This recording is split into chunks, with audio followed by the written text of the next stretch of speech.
আমি এখন যে ঘটনাটা শেয়ার করছি সেটা একজন রিকশাওয়ালা আর একজন লোকের সাথে ঘটে যাওয়া একটা ঘটনা। ঘটনাটি ঘটেছিল দোহার থানার চরজয়পাড়া নামক গ্রামের এসপি বাড়ির সামনের একটা রাস্তায়। সেখানে একটা কালভার্ট আছে, আর তার ঠিক পাশেই আছে বড় একটা ঝোপ। ঘটনা ঘটনাটি ঘটেছিল আজ থেকে প্রায় 7-8 বছর আগে। একদিন এক রিকশাওয়ালা রাতে একজন প্যাসেঞ্জারকে নিয়ে সেই রাস্তা দিয়ে আসছিল। রাত তখন আনুমানিক প্রায় 11টা কি 11:30টার মতন হবে। আমরা জানি যে গ্রামে 9টা-10টার দিকেই প্রায় বেশিরভাগ মানুষ ঘুমিয়ে পড়ে, তাই সেই সময় সেখানে একেবারেই জনমানবহীন ছিল। তারা দুজনেই সেই রাস্তা ধরে যাচ্ছে, অর্থাৎ রিকশাওয়ালা এবং প্যাসেঞ্জার। এমন সময় তারা কিছুটা দূরে হঠাৎ সাদা কিছু একটা লক্ষ্য করে। তারা যখন সেই কালভার্টের কাছাকাছি জায়গায় গেল, তখন তারা দেখল যে কালভার্টের উপর সাদা কাপড় পরা একটা লাশ শুয়ে আছে। এরপর তারা দুজনেই রিকশা থেকে নেমে লাশটার কাছে যায়। তারা দুজনেই অবাক হয়ে গেল যে এত রাতে এখানে একটা লাশ কে রেখে গেল। লোকটি রিকশাওয়ালাকে বলল, হয়তো কেউ লাশটিকে এখানে ফেলে রেখে গেছে, চলো আমরা লাশটিকে নিয়ে দাফনের ব্যবস্থা করি। কিন্তু রিকশাওয়ালা এতে আপত্তি জানালো। সে লোকটাকে বলল, আমাকে আমার ভাড়া দিয়ে দেন, আমি এইসব লাশ নিয়ে যেতে পারবো না। লোকটি তাকে বলল, ঠিক আছে, তোমার ভাড়া 100 টাকা বেশি দেব। একথা শুনে রিকশাওয়ালা লাশটি নিতে রাজি হলো, তবে রিকশাওয়ালা লোকটিকে শর্ত দেয় যে লাশটি আপনাকেই তুলতে হবে। লোকটি বলল, ঠিক আছে, তাই হবে। তারপর লোকটি লাশের কাছে গিয়ে মুখের কাপড় তুলতেই দেখতে পায় লাশটি চোখ খোলা অবস্থায় তাকিয়ে আছে। অর্থাৎ কেউ চোখ খোলা অবস্থায় মারা গেলে যেমনটা দেখা যায় ঠিক তেমন। এতে সে একটু ভয় পেয়ে যায়। এরপর সে লাশটির গায়ে কাপড়ের আরো কিছু অংশ সরাতে দেখতে পায় লাশটির শরীরের পশমগুলো বেশ বড় বড়, যা কোনো সাধারণ মানুষের থেকে একেবারেই আলাদা। পশমগুলো ছিল ঠিক ভেড়ার শরীরের পশমের মতো। এটা দেখে লোকটা চিৎকার দিয়ে অজ্ঞান হয়ে যায়, আর সেই রিকশাওয়ালা এক চিৎকার দিয়ে সেখান থেকে দৌড়ে চলে যায়, আরেক বাড়ির সামনে গিয়ে পড়ে। তখন তার কথা শুনে লোকজন সেখানে জড়ো হয়। অনেক খোঁজাখুঁজির পরেও সেখানে কোনো লাশ পাওয়া যায়নি, এমনকি সেই লোকটিকেও সেখানে পাওয়া গেল না, অর্থাৎ সেই প্যাসেঞ্জারকেও সেখানে পাওয়া গেল না। পরদিন সকালে সেই কালভার্টের নিচে সেই লোকটির লাশ পাওয়া যায়, অর্থাৎ প্যাসেঞ্জারের লাশ পাওয়া যায়। কাদার মধ্যে অর্ধেক গাড়া অবস্থায় ছিল সে।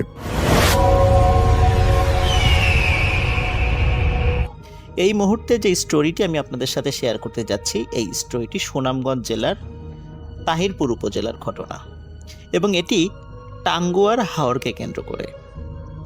টাঙ্গুয়ার হাওরের একটি গ্রাম রয়েছে, সেই গ্রামটির নাম হচ্ছে রূপনগর। এই রূপনগর গ্রামের পাশে আরেকটি গ্রাম ছিল, সেই গ্রামটির নাম কি আমি সেটা জানতে পারিনি, কারণ অনেকেই সেটা বলতে পারেনি। তবে একজন বোটম্যান মানে মাঝি এই স্টোরিটি আমাদের সাথে শেয়ার করেছিল। এই স্টোরিটি ওই মাঝিকে বলেছিল তার দাদা যখন ছোট ছিল তখন তিনি এই বিষয়টি দেখেছিলেন এবং খুব চমৎকারভাবে বিষয়টি বর্ণনা করেছিলেন। তিনি যেভাবে বর্ণনা করেছিলেন তার নাতির কাছে বা এই বোটম্যানের কাছে, এবং এই বোটম্যান আমাদেরকে যেভাবে বলেছে, আমি চেষ্টা করছি সেভাবে আপনাদের সামনে উপস্থাপন করার জন্য। ঘটনাটি অনেক আগের। আসলে এটা যে এক্স্যাক্ট কত সালের ঘটনা এটি সেই বোটম্যান ভালো করে বলতে পারেনি, তবে সে এতটুকু বলেছে যে তার দাদা যখন ছোট ছিল, বয়স 12-13 ছিল, সেই সময়ের ঘটনায় ছিল এটি। তার দাদা মারা গেছে আজ থেকে আরও বহু বছর আগে। ধারণা করা হয় ঘটনাটি প্রায় 100 বছরেরও বেশি পুরনো হবে। তো যাই হোক, কিন্তু এক্স্যাক্ট সময়টা বা আসলে কতদিনের পুরনো সেটা বলা যাচ্ছে না, তবে এটা অনেক পুরনো। যাকে কেন্দ্র করে এই ঘটনাটির সূত্রপাত, তার প্রকৃত নাম হচ্ছে হারুন, কিন্তু লোকে সবাই তাকে মোটু পাগল বলে চিনত। বয়স ছিল কম, কিন্তু অদ্ভুত ব্যাপার হচ্ছে যে এই হারুন বা মোটু পাগল সে খুব চমৎকার করে হাসতে পারত। তার হাসি দেখে যে কোনো পাষাণ হৃদয়ও গলে যেতে বাধ্য ছিল। সবাই তাকে পছন্দ করত, কিন্তু ওর একটি সমস্যা ছিল, সেটি হচ্ছে ও একটু অটিস্টিক ছিল। ও কারো সাথে সেভাবে মিশতো না, বাচ্চাটা যখন খেলতো ও পাশে বসে খেলা দেখতো এবং ও শুধু হাসতো। বাচ্চারা ওর হাসিকে খুব পছন্দ করতো। তো ওরা যেটা করতো, পেয়ারা, আম, কাঁঠাল, লিচু, বিভিন্ন ফলমূল এনে ওই মোটু পাগলকে খেতে দিত। মোটু পাগলও খুব সাদরে সেটা গ্রহণ করত। এভাবেই চলছিল। মোটু পাগলের বয়স যখন খুব 2-3, তখন থেকে কিন্তু এরকম সুন্দর হাসি সে দিত। আস্তে আস্তে যখন বড় হতে থাকে তখন সে দেখতো সবাই দেখতো সে শুধু হাসে, তেমন কোনো কথা বলে না, যার কারণে ওর ভিতরে ওই অটিজমের বিষয়টা প্রকাশ পায়। যাই হোক, মোটু পাগলের বয়স যখন 10 কি 11,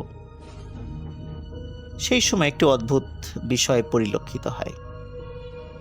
কোনো একদিন মোটু পাগল সকাল থেকে আর হাসে না।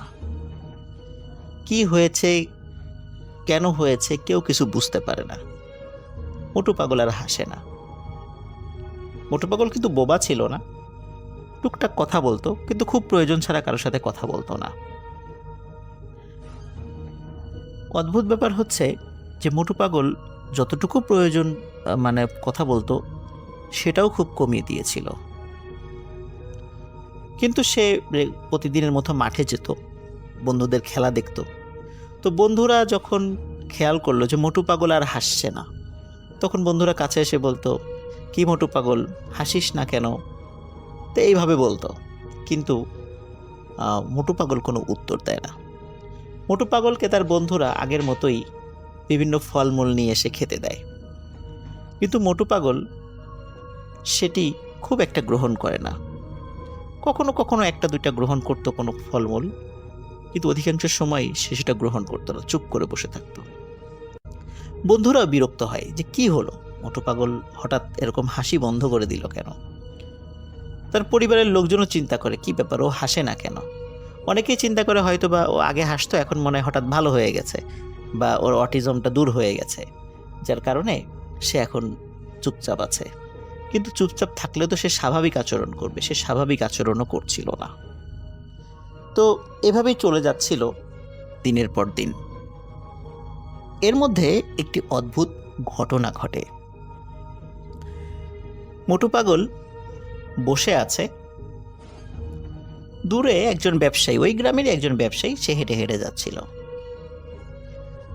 মোটু পাগল দূর থেকে তাকে ডাকে, এই এদিকে আসো, এদিকে আসো, এইভাবে হাত দিয়ে ইশারা করে এবং কথা বলে ডাকে।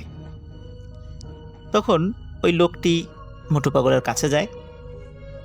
কাছে যাওয়ার পরে বলে, কিরে মোটু পাগল, আমাকে ডাকলি কেন? তখন মোটু পাগল বলে ওঠে, তুমি তো টাকা পাবা, অনেক টাকা পাবা। তখন ওই লোকটি চিন্তা করে যে কি ব্যাপার, মোটু পাগল হঠাৎ করে আমাকে এই কথা বললো কেন, তুমি তো টাকা পাবা, অনেক টাকা পাবা। তো আর কোনো কথা না বাড়িয়ে উনি ওখান থেকে হেঁটে চলে যান। আসলে উনি একটা ব্যবসায়িক পাওনাদারের কাছে যাচ্ছিলেন। অনেক দিন ধরে ওই পাওনাদার তাকে টাকা দিচ্ছিল না, আজ না কাল, কাল না পরশু, এভাবে ঘোরাচ্ছিল, অনেক দিন আসা যাওয়া করে। ওই সময়ের টাকায় প্রায় 20,000 টাকা পেত। তখন কিন্তু 20,000 টাকা অনেক টাকা। অদ্ভুত ব্যাপার, ওই দিন যখন ওই লোকটি তার পাওনাদারের সাথে দেখা করে, পাওনাদার খুব আপ্যায়ন করে তাকে এবং খুব সমাদরভাবে তাকে 20,000 টাকা বুঝিয়ে দেয়। তিনি খুব অবাক হন যে এতদিন ঘুরে ঘুরে টাকাটা পাচ্ছিলাম না, আজ এত আনন্দের সাথে এত খাতির করে আমাকে টাকাটা দিয়ে দিল, কি হলো ঘটনা? কিন্তু আসলে বুঝতে পারে না যে আসলে কেন টাকাটা এতদিন ঘুরে ঘুরে দিচ্ছিল না, হঠাৎ আজকে কেন দিয়ে দিল। যাই হোক, চিন্তা করে যে আসার পথে মোটু পাগল তো বলেছিল যে তুমি টাকা পাবা আজকে। তখন মোটু পাগলের কথা চিন্তা হয় তার। তিনি চিন্তা করে হয়তো বা মোটু পাগল জানতো, কিন্তু কিভাবে জানতো, এটা ওনার মাথার মধ্যে বারবার প্রশ্ন উদিত হচ্ছে। যাই হোক, এই ঘটনাটি উনি তেমন কাউকে বলে না, বাড়িতে ফিরে আসে। এর কয়েকদিন পরে আরেকটি ঘটনা ঘটে। ওই গ্রামেরই 30 বছরেরও বেশি বয়স হয়ে গেছে এমন একটি মেয়ে, যার বিয়ে হচ্ছিল না। অনেক পাত্র দেখানো হয়, পাত্রদের তরফ থেকে অনেক পাকা কথা দেয়া হলেও শেষ পর্যন্ত বিয়েটা ভেঙে যায়। তো এভাবে 30 বছরের বেশি হয়ে গেছে। গ্রামের অনেক মানুষ তাকে বুড়ো মেয়ে বলে ঠাট্টা তামাশা করে, খোঁটা দেয়, কটাক্ষ করে। মেয়েটির মনে অনেক কষ্ট ছিল। একদিন মেয়েটি পাশ দিয়ে হেঁটে যাচ্ছিল, ঠিক মোটু পাগলের পাশ দিয়ে। মোটু পাগল বলে, এই তোর তো বিয়ে হবে, খুব তাড়াতাড়ি বিয়ে হবে। তখন মেয়েটি বলে, আরে মোটু পাগল, 30 বছরের উপরে বয়স হয়ে গেল, কত শত শতবার পাত্রদের সামনে বসতে হলো, বিয়ে হলো না, কত পাকা কথা হয়ে গেল, বিয়ে হলো না, আজ তুই বলছিস আমার বিয়ে হবে, এই তামাশা তুই আমার সাথে করতে পারলি? এই বলে সে চলে যায়। অদ্ভুত ব্যাপার হচ্ছে, এর ঠিক কয়েকদিনের মধ্যেই কাকতালীয়ভাবে ওই মেয়েটির খুব ভালো একটি ঘরে বিয়ে হয়ে যায়। এরপরে ওই মেয়েটি পরিবারকে বলে যে কিছুদিন আগে মোটু পাগল আমাকে এটি বলেছিল। তো পরিবারের লোক চিন্তা করে যে কি ব্যাপার, মোটু পাগল আগে হাসতো, এখন হাসে না, চুপ করে বসে থাকে, কারোর সাথে তেমন কথাও বলে না। তো হঠাৎ আমার মেয়েকে ডেকে বলল, বেশ করে ওই মেয়ের পরিবার মা বাবা চিন্তা করছে, আমার মেয়েকে ডেকে বলল যে তোর বিয়ে হবে, যার এতদিনে বিয়ে হচ্ছিল না, হঠাৎ করে কয়েকদিনের মধ্যে হয়ে গেল। তাহলে মোটু পাগল কি ভিন্ন জগতে চলে যাচ্ছে, বা ওর উপর কি কোনো কিছু ভর করেছে? আসলে আনন্দের অতিসাহ্যে তার পিতামাতা অন্য কাউকে আসলে এই বিষয়টি বলতে ভুলেই যায়, কারণ এতদিন পর তার মেয়ের বিয়ে হচ্ছে, এটা খুবই আনন্দের একটা বিষয় ছিল। পরপর দুটি ভালো ঘটনার পরে ঘটে যায় একটি দুর্ঘটনা।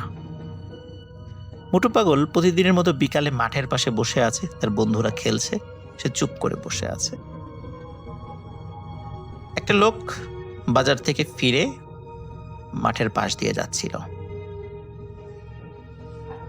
তো বাজার যখন সে ফিরছিল ওখান দিয়ে, হঠাৎ করে মোটু পাগলের দিকে তার চোখাচোখি হয়। তো মোটু পাগল ইশারা করে হাত দিয়ে তাকে ডাকতে থাকে, কোনো কথা বলে না, ডাকতে থাকে। লোকটি কাছে আসে, কাছে আসার পর মোটু পাগল 2 হাত বাড়িয়ে দেয়, তার মানে হচ্ছে মোটু পাগলকে জড়িয়ে ধরতে বলছে। আসলে উনিও কিন্তু মোটু পাগলকে ভালোই জানতো, কারণ মোটু পাগল যখন হাসতো খুব ভালো লাগতো তার কাছেও। তো তিনি বলে, কিরে মোটু, তুই কি আমাকে জড়িয়ে ধরতে চাস? আয়, কাছে আয়। তখন উনিও মোটু পাগলের কাছে যায়। মোটু পাগল মাটিতে থেকে বসা অবস্থায় হাত বাড়িয়েছিল, সে মাটি থেকে উঠে দাঁড়ায়, উঠে দাঁড়িয়ে লোকটির কাছে যায়, কাছে দাঁড়িয়ে জড়িয়ে ধরে। তখন লোকটি বলে, কিরে মোটু, তুই আমাকে এত জোরে জড়িয়ে ধরেছিস কেন? আমাকে ছাড়। এখানে একটা বিষয় বলে রাখি যে মোটু পাগলের নাম মোটু হয়েছে কারণ হচ্ছে ওর স্বাস্থ্য অনেক ভালো ছিল, যার কারণে ওকে সবাই মোটু পাগল বলতো। তো যাই হোক, ওই লোকটি বলছে যে কি রে, তুই আমাকে এত জোরে জোরে জড়িয়ে ধরেছিস কেন? আমাকে ছাড়। কিন্তু মোটু পাগল ছাড়ে না। মাত্র অল্প কিছু সময়ের মধ্যেই লোকটি অনুধাবন করলো মোটু পাগল তাকে এত জোরে জড়িয়ে ধরে রেখেছে যে তার নিঃশ্বাস বন্ধ হয়ে যাচ্ছে এবং তার কোমরের হাড় ভেঙে যাচ্ছে। কারণ মোটু পাগল যেহেতু ছোট মানুষ ছিল আর ওই লোকটি তো বড় মানুষ ছিল, তো মোটু পাগল যখন জড়িয়ে ধরেছে তার কোমর পেঁচিয়ে হাত জড়িয়ে ধরেছে আর কি, হাত দিয়ে। তখন ওই লোকটির মনে হচ্ছিল তার কোমরের হাড় ভেঙে যাবে। লোকটি চিৎকার করতে থাকে। তা আশেপাশের বাচ্চারা খেলাধুলা করছিল, তারা দেখে যে মোটু পাগল জড়িয়ে ধরে রেখেছে, ওই বাচ্চাটি ওই লোকটি চিৎকার করছে।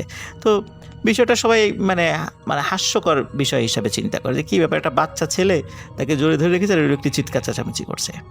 কিন্তু কিছু সময় পরে যখন দেখা যায় ওই লোকটির কান দিয়ে, নাক দিয়ে, মুখ দিয়ে রক্ত বের হচ্ছে, তখন মানুষ বুঝতে পারে যে কী ব্যাপার, এমনটা হচ্ছে কেন। তখন ওই বাচ্চারা সহ আশেপাশে যারা কিছু বড় মানুষ ছিল তারা দৌড়ে যায়। 4-5 জন মানুষ মিলে কোনোভাবেই মোটু পাগলের হাত ছাড়াতে পারছিল না ওই লোকটির কোমর থেকে। অনেক কষ্টে মোটু পাগলের হাত ছাড়ানো হয়। আর ওই সময় মোটু পাগলের মুখে বেশ কিছুদিন পরে অদ্ভুত হাসি দেখা যায়। কিন্তু সেই হাসিটি আগের মতো সুন্দর নিষ্পাপ ছিল না। সেই হাসিটি ছিল ভয়াবহ রকমের বীভৎস। মানুষ বুঝতে পারে না যে কেন হঠাৎ মোটু পাগল এভাবে আক্রমণ করলো ওই মানুষটিকে। গ্রামে সালিশ বসানো হলেও যেহেতু মোটু পাগল অটিস্টিক ছিল, যার কারণে এই বিষয়টির কোনো সুরাহা হয় না, বরং বলা হয় তার মোটু পাগলের পিতামাতাকে, তোমার সন্তানকে একটু দেখে রেখো যেন এভাবে কাউকে আক্রমণ না করে। এই ঘটনার পর থেকে মোটু পাগল আস্তে আস্তে শুকিয়ে যাচ্ছিল। মানে সে আগের মতো সে মোটা ছিল না, আস্তে আস্তে শুকিয়ে যাচ্ছে, চেহারাও আস্তে আস্তে কেমন যেন বিভৎস হয়ে যাচ্ছে। এর মধ্যে এক অদ্ভুত ঘটনা ঘটে। টাঙ্গুয়ার হাওরে তখন বর্ষাকাল নেমে এসেছে, চারিদিকে থই থই পানি। আর এই থই থই পানিতে টাঙ্গুয়ার হাওরে যতগুলো গ্রাম রয়েছে সেই গ্রামের মানুষরা প্রত্যেকে মাছ ধরে। এক একটি নৌকা নির্দিষ্ট একটি ছোট্ট জায়গা নিয়ে মাছ ধরে, অন্য একটি নৌকা সাধারণত সেই জায়গার মধ্যে আসে না। এইভাবেই তারা মিলেমিশে মাছ ধরে। একদিন মোটু পাগলদের বা হারুন যে নাম, ওদের পাশের প্রতিবেশী, সে নৌকায় মাছ ধরছিল, সাথে আরো কয়েকজন ছিল। আকাশে চাঁদের আলো ছিল। চাঁদের আলো যখন হাওরের পানির উপর পড়ছিল, এক অদ্ভুত সৌন্দর্য অনুভূত হচ্ছিল। তখন হঠাৎ নৌকায় থাকা একজন লোক অন্যদেরকে বলে ওঠে, এই দেখ দেখ, পানির উপর দিয়ে কে যেন হেঁটে আসছে। সবাই বলে, আরে ধুর, তুই কি নেশা টেশা করেছিস নাকি, পানির উপর দিয়ে কি হেঁটে আসবে? বলে, না না, দেখ, ভালো করে দেখ। সবাই দেখে, সত্যিই তো চাঁদের আলোতে স্পষ্টভাবে দেখা যাচ্ছে কোনো একটা 10 কি 12 বছর বয়সী বাচ্চা ছেলে পানির উপর দিয়ে হেঁটে হেঁটে আসছে। ওরা খুব অবাক হয় এবং ভয়ও পায়, কারণ পানির উপর দিয়ে তো হেঁটে হেঁটে স্বাভাবিকভাবে কোনো মানুষ আসতে পারে না। যত কাছে আসছে তত মনে হচ্ছে যে এই ছেলেটিকে মনে হয় চেনা যাচ্ছে। যখন একদম কাছে চলে আসে তখন তারা বুঝতে পারে, আরে এ তো আমাদের মোটু পাগল। মোটু পাগল নৌকার কাছে এসে বিভৎস শব্দ করে এবং ভয়ানকভাবে হেসে দেয়। যেই সুন্দর হাসি দেখার জন্য সবাই পাগল থাকতো, সেই হাসির শব্দ শোনার সাথে সাথে নৌকার সবার পিলে চমকে যায়। মোটু পাগল বলে ওঠে, কিরে, কতগুলো মাছ পেলি তোরা? দে, এগুলো আমাকে দিয়ে দে। এই কথা বলার সাথে সাথে মোটু পাগল 2 হাত দিয়ে নৌকাটি চেপে ধরে এবং চেপে ধরে নৌকাটি পানি থেকে উঁচু করে একদম সোজা করে ফেলে, সোজা করে পানির মধ্যে নামিয়ে দেয়, মানে ডুবিয়ে দেয়। নৌকাতে যারা ছিল তবে লাফ দিয়ে সবাই পাশে পড়ে যায়। তখন সবাই দেখে যে নৌকাটি ডুবিয়ে দিয়ে আবার মোটু পাগল হেঁটে হেঁটে চলে যাচ্ছে।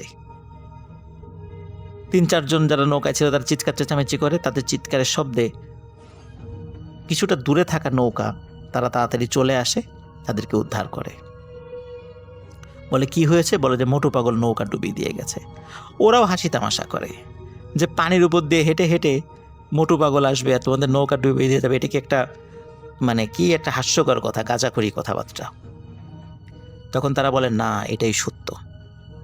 কিন্তু অদ্ভুত ব্যাপার হলো, মোটু পাগল যেদিক দিয়ে হেঁটে এসেছিল তার আশপাশ দিয়েও কিন্তু অনেকগুলো নৌকা ছিল, কিন্তু তারা কেউই কিন্তু মোটু পাগলকে দেখেনি, আসতেও দেখেনি, যেতেও দেখেনি।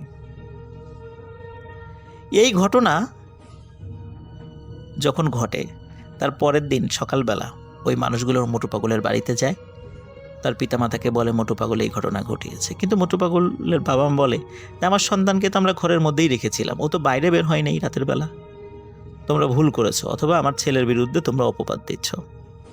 যাই হোক, তারা তখন মোটু পাগলের বাড়ি থেকে চলে আসে। এরও 2-3 দিন পর আরেকটি ঘটনা ঘটে, প্রায় সেম ঘটনা। একটি নৌকায় থাকা কয়েকজন লোক দেখছে যে পানির উপর দিয়ে কেউ হেঁটে আসছে। চাঁদের আলোতে স্পষ্টভাবে দেখা যাচ্ছিল। এই হেঁটে আসতে আসতে যখন কাছে চলে আসে, তখন সবাই বুঝতে পারে যে হেঁটে আসা এই ছেলেটি আর কেউ নয়, এটি মোটু পাগল, বা যার নাম হারুন। সে এসে কোনো ধরনের কথাবার্তা না বলেই 2 হাতে নৌকাটিকে মাথার উপরে তুলে নেয় এবং মাথার উপরে তুলে নিয়ে নৌকাটিকে চতুর্দিকে ঘোরাতে থাকে। উপরে বসে থাকা মানুষজন ছিটকে নিচে পড়ে যায়, মাছ টাছ যা ধরা হয়েছিল সেগুলো ছিটকে পড়ে যায়। আর ওই মোটু পাগল বীভৎস শব্দে হাসতে থাকে এবং ওই নৌকা যখন হাত দিয়ে ঘোরাচ্ছিল, একটা সময় নৌকাটিকে দূরে ছুঁড়ে ফেলে দেয়। তারপর আবার হাঁটতে হাঁটতে চলে যায়। ওদের চিৎকারে অন্য নৌকাগুলো কাছে চলে আসে, তাদেরকে উদ্ধার করে, কিন্তু ওরাও পানির উপর দিয়ে হেঁটে আসা কাউকে দেখেনি, আসতেও দেখেনি, যেতেও দেখেনি। একই ঘটনা আর একবার ঘটে, 3-3বার ঘটনা ঘটে। তখন গ্রামে আবারও সালিশ বসে। সালিশ বসার পর যখন এই বিষয়টি বলা হয়, তখন আসলে এটির বিচার কি, কারণ এর তো প্রমাণ নাই, কেউ দেখেনি, শুধু নৌকা যারা ছিল তারাই দেখেছে। মোটু পাগলের পিতামাতা বিষয়টি অস্বীকার করে, কিন্তু তারাও কিছুটা অস্বাভাবিকতা বুঝতে পারছিল মোটু পাগলের আচার আচরণে, কিন্তু তারা কাউকে সেগুলো বলেনি। টাঙ্গুয়ার হাওরের যে রূপনগর যে জায়গাটি আছে, ওই দিক দিয়ে ময়মনসিংহ জায়গাটা, বা ময়মনসিংহ বর্তমান যে ময়মনসিংহ জেলাটা, এটি অনেক কাছে হয়। তখন তার পিতামাতা ময়মনসিংহে নিয়ে যায়। ওই সময় কিন্তু এরকম ডাক্তার ছিল না, ভালো একটি কবিরাজের সন্ধান পায়, সে কবিরাজের কাছে নিয়ে যায়। তো কবিরাজ তার পিতামাতাকে বলে, অনেক দেরি হয়ে গেছে, তোমার ছেলেকে আর ধরে রাখতে পারবা না, ওকে ওরা নিয়ে যাবে এবং নিয়ে যাবেই, আর কখনো ফেরত দেবে না। বলে, কারা নিয়ে যাবে? তখন বলে যে ওর উপর এক অশুভ শক্তি ভর করেছে, ওর সুন্দর হাসি দেখে এই অশুভ শক্তি পাগল হয়ে গেছে এবং ওকে নিয়ে যাবে। যেদিন থেকে অশুভ শক্তি ওর উপর ভর করেছে, সেদিন থেকে মোটু পাগল আর হাসে না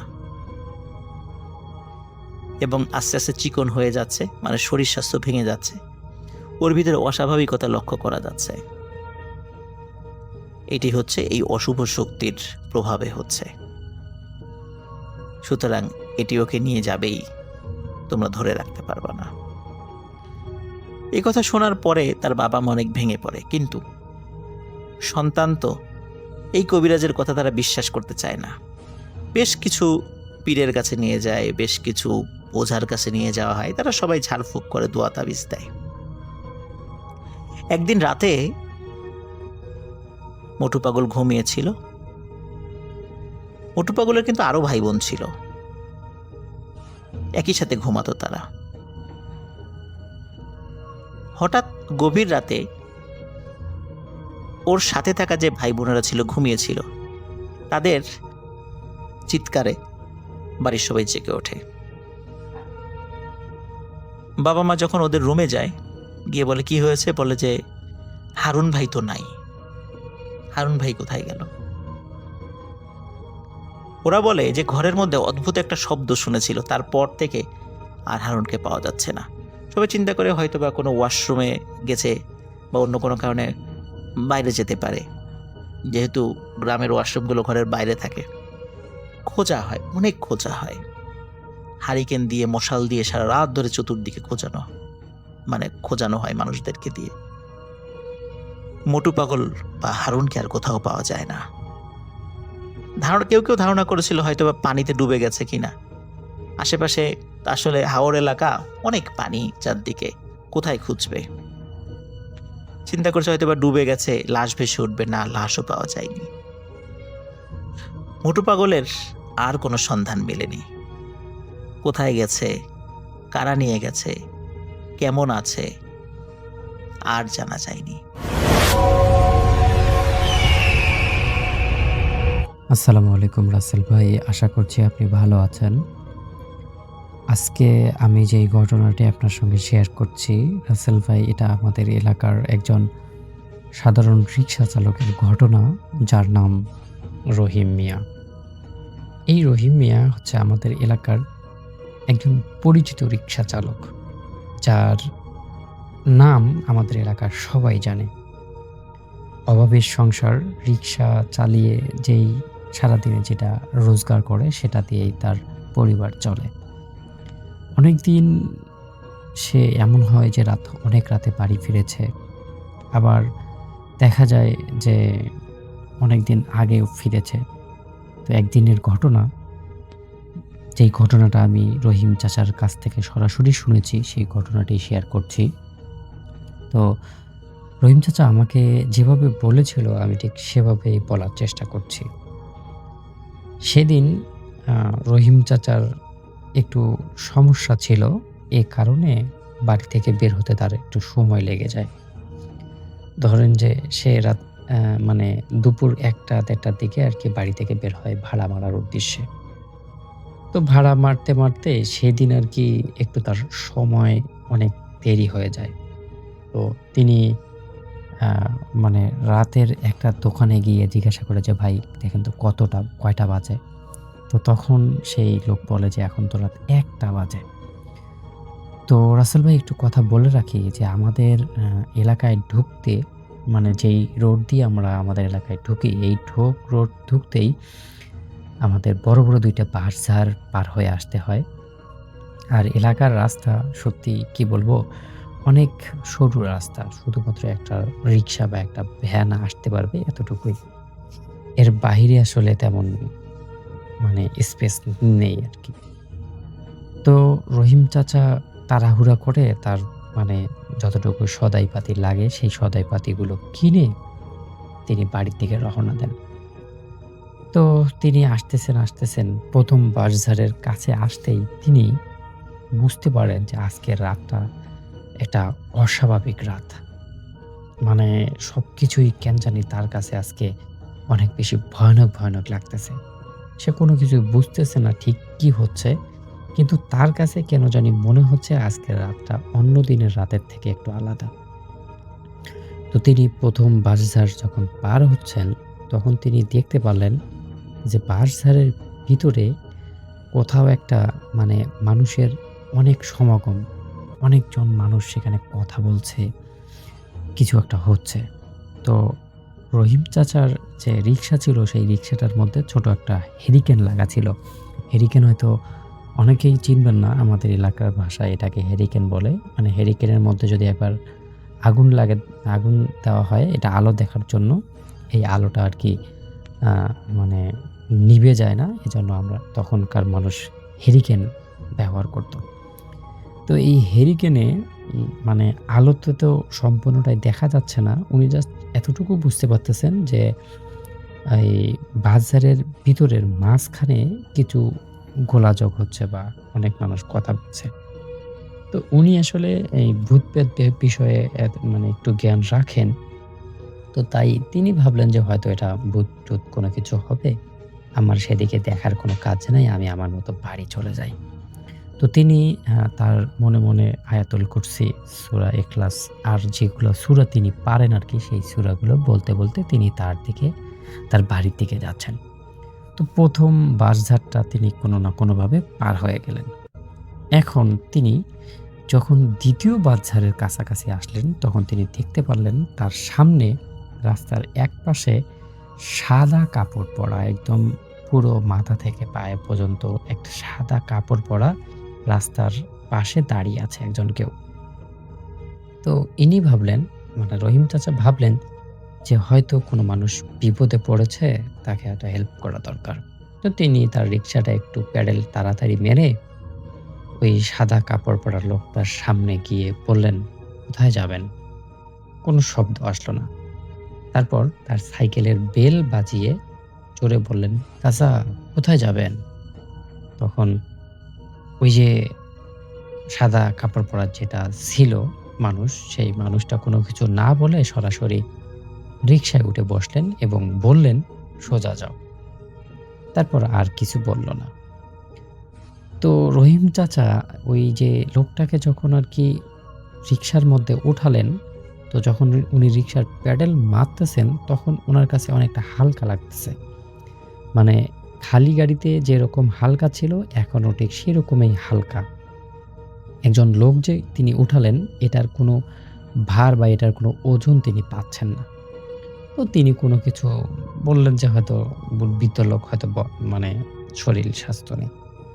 তো উনি উনার মতো রিকশার প্যাডেল মারা শুরু করে দিলেন। যাচ্ছেন, যাচ্ছেন, যাচ্ছেন, যাচ্ছেন। প্রায় ৫-৭ মিনিট যাওয়ার পর তিনি আবারও জিজ্ঞাসা করলেন, "চাচা কোথায় যাবেন? আপনাকে কোথায় নামিয়ে দেব? কোন বাড়িতে যাবেন?" অনেক প্রশ্ন করলেন কিন্তু পিছন থেকে কোনো আওয়াজ আসলো না। রহিম চাচা এবার বেশ খানিকটা ভয় পেয়ে গেল।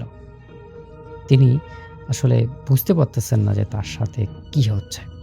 তারপর তিনি এই যে বাসঝাটটার মানে শেষ প্রান্তে গিয়ে বাজারটা পার হতে প্রায় ৭-৮ মিনিট সময় লাগে। তো উনি এটা জানেন।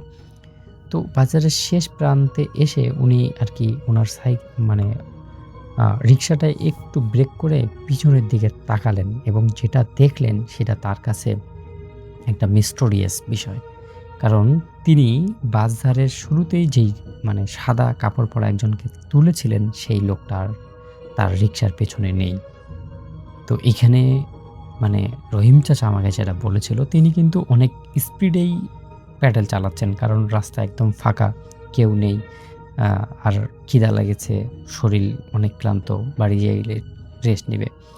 সবকিছু মিলে তিনি আরকি তাড়াতাড়ি মানে চালাচ্ছেন। তারপরও এই যে রিক্সার মধ্যে কেউ নেই এবং ১ম থেকেই তার মনে হচ্ছে যে আসলে কেউ নেই, সেই বিষয়টা এখন সত্য হয়ে গেল। কিন্তু তার মাথার ভিতরে এখন এটা ঘোরা শুরু করলো যে আসলে আমি যেই লোকটাকে তাহলে তুললাম সেটা কে ছিল? কি ছিল সেটা? তারপর তিনি আশেপাশে খোঁজা শুরু করলেন এবং তার যে গলা দিয়ে চিৎকার যতটুকু শব্দ আসে ততটুকু বললেন, "চাচা কোথায় গেলেন? চাচা" ডাকাডাকি করলেন কিন্তু কোনো কিছুই তিনি পেলেন না। তারপর হয়তো তিনি ভাবলেন যে তার সাথে হয়তো খারাপ কিছু হতে যাচ্ছে। এটা ভেবে তিনি রিকশার মধ্যে বসে খুব জোরে প্যাডেল মারা শুরু করলেন। ২-১ হাত সামনে যাওয়ার পরেই রাস্তার মাঝখানে সেই যে সাদা কাপড় পরা লোকটা ছিল সেটা আবার দাঁড়িয়ে গেছে। এবার উনি দেখতেছেন যে এই যে লোকটা সেটা মাটি থেকে প্রায় ১ হাত উপরে ভাসমান অবস্থায় আছে। এটা দেখে রহিম চাচা অনেকটাই ভয় পেয়ে যান। কারণ এরকম দৃশ্য আর এই বাঁশঝাড়ের মধ্যে তার কাছে সত্যিই একটা নতুন অভিজ্ঞতা। তো তিনি মানে যেহেতু তিনি রাতে বিরাতে রিক্সা চালান সেই প্রেক্ষিতে তিনি কিছু সূরা কেরাত জানেন। তো তিনি তার মনে, মনে সেই সূরা কেরাতগুলো পড়তে থাকছেন এবং তার রিক্সাটাকে সামনের দিকে যাওয়া শুরু করলেন। একটা সময় গিয়ে উনি দেখলেন তার রিক্সাটা আর কোনোভাবেই চলতেছে না। রিক্সাটা কেমন যেন আটকে গেছে। মাটির সাথে একদম চুম্বকের মতো আটকে গেছে। কোনোভাবেই তিনি এত জোরে প্যাডেল মারছেন, কোনোভাবেই তার রিক্সাটা আগাচ্ছে না। তারপর উনি কোনো কথা না বলে সোজা রিক্সা থেকে নেমে রিক্সার মানে ওইখানকার রাস্তা থেকে মাটি তুলে নিয়ে এসে সূরা ইখলাস আর কি সূরা পড়ে তিনি সামনের দিকে ঢেল মারেন। সামনের দিকে যখন তিনি মানে মাটিগুলো ঢেল মারেন তখন ওই যে সাদা অবয়বটা ছিল সেই অবয়বটা খানিকের জন্য উধাও হয়ে যায়। আবার যখন তিনি আরকি ওই যে রিক্সার মধ্যে উঠলেন আবার সেই অবয়বটা আসে। তো এটা দেখার পর উনি আর মানে ওনার যে কবিরাজি এতক্ষণ থেকে উনি করতেছেন যে এতক্ষণ থেকে তার ভিতরে যেগুলা জানা আছে এগুলা ফেল মারার পরে তিনি হতবাক হয়ে যান। এখন উনি কি করবেন কোনো কিছুই বুঝতেছেন না। তারপর কিছুক্ষণ পর আসলে উনি দেখতে পারেন যে তার সামনে যে অবয়বটা ছিল সাদা কাপড় পরা সেই অবয়বটা ধীরে, ধীরে ভেসে, ভেসে তার কাছে আসতেছে। এটা দেখার পর রহিম চাচা আর নিজের চোখে কোনো কিছুই বিশ্বাস করতে পারতেছেন না। তিনি একদম তার যে মানে শরীর, তার যে মানে অ অবস্থা সেটা একদম অবশ হয়ে যায়। তারপর তিনি সেখানেই অজ্ঞান হয়ে পড়ে থাকেন। তো পরদিন সকালে যখন এলাকার লোক সেদিকে যাতায়াত যে মানে ছিল সকালবেলা, তখন দেখতে পারেন যে রহিম চাচা সেখানে অজ্ঞান অবস্থায় পড়ে আছে। তার চোখ দুটো এখনো টল টল করে ফাঁকা কারোর দিকে তাকিয়ে আছে। মনে হচ্ছে অনেক বেশি ভয় পেয়েছে। তারপর তাকে এলাকার মুরব্বির কাছে নিয়ে যাওয়া হয় এবং এলাকার যে মুরব্বি আছে তিনি একজন ভালো কবিরাজকে ডাক দেন। কবিরাজ তাকে আর কি বলে যে সে আসলে সেই দিন এই যে মানে সাদা কাপড় পরা লোকটাকে উঠিয়েছিল, সেই লোকটা আসলে সেখানে কোনো একটা কাজে ব্যস্ত ছিল। কিন্তু এই যে রহিম চাচার সাইকেলের বেল দেওয়ার কারণে তার কাজটার সমস্যা মানে তার কাজটা বিঘ্নিত ঘটে। এজন্যই তারা এই রহিম চাচাকে এই ভয়টা দেখিয়েছে। তো তারপর রহিম চাচা এই সব কিছু শুনে, সব কিছু বোঝার পর তিনি আসলে নিজেকে অনুতপ্ত হন এবং তিনি তারপর থেকে কোনো দিন রাত ৮টার পরে আর রিক্সা চালাননি। যত সম্ভব তিনি চেষ্টা করেছেন দিনের মধ্যেই বাসা বেক করার জন্য। তারপরেও বিশেষ করে কোনো দিন যদি ওভার হয়ে যায়, তারপরেও তিনি সন্ধ্যার আগেই বাড়ি ফিরছেন। তো এটা আসলে সত্যি একটা ঘটনা। রাসেল ভাই, আমি জানি না কেমন ছিল ঘটনাটা। যদি ভালো লাগে তাহলে শেয়ার করবেন। আপনার সুস্বাস্থ্য, আপনার মঙ্গল কামনা করে আমার ঘটনা শেষ করছি। আল্লাহ হাফেজ। সিরুভাল্লুর নামক একটি জায়গার ঘটনা বলবো। চেন্নাই শহরের ভেতরে অবস্থিত এই জায়গা, খুব কাছে একটি রেল লাইন গেছে। ওনাদের বাড়ি তখন 2 তালা। ওনার বিয়ের প্রায় 2 বছর পর তিনি এই এরিয়াতে শিফট করে গভর্নমেন্ট জবের পারপাসে। বালার স্ত্রী কখনো তেমন কারোর সাথে কথা বলতেন না। তার স্বামীর নাম আজস্ত্র সান্যাল, তিনিও গভর্নমেন্ট জব করতেন। প্রথম বেবি হওয়ার পর তিনি জব ছেড়ে দেন। এরপর থেকে বাচ্চাকে সময় দেয়া তার কাজ হয়ে পড়ে। বাসায় খুব কম সময় তার মা আসতেন, আসলেও দিনে দিনেই চলে যেতেন। পুরো বাসায় তিনি একাই থাকতেন। ওনারা নিজেদের কাজ নিজেরা করতে ভালোবাসতেন বেশি। বিকেল থেকে বিদ্যুৎ চমকাচ্ছে সেদিন, গরমের শুরু তখন।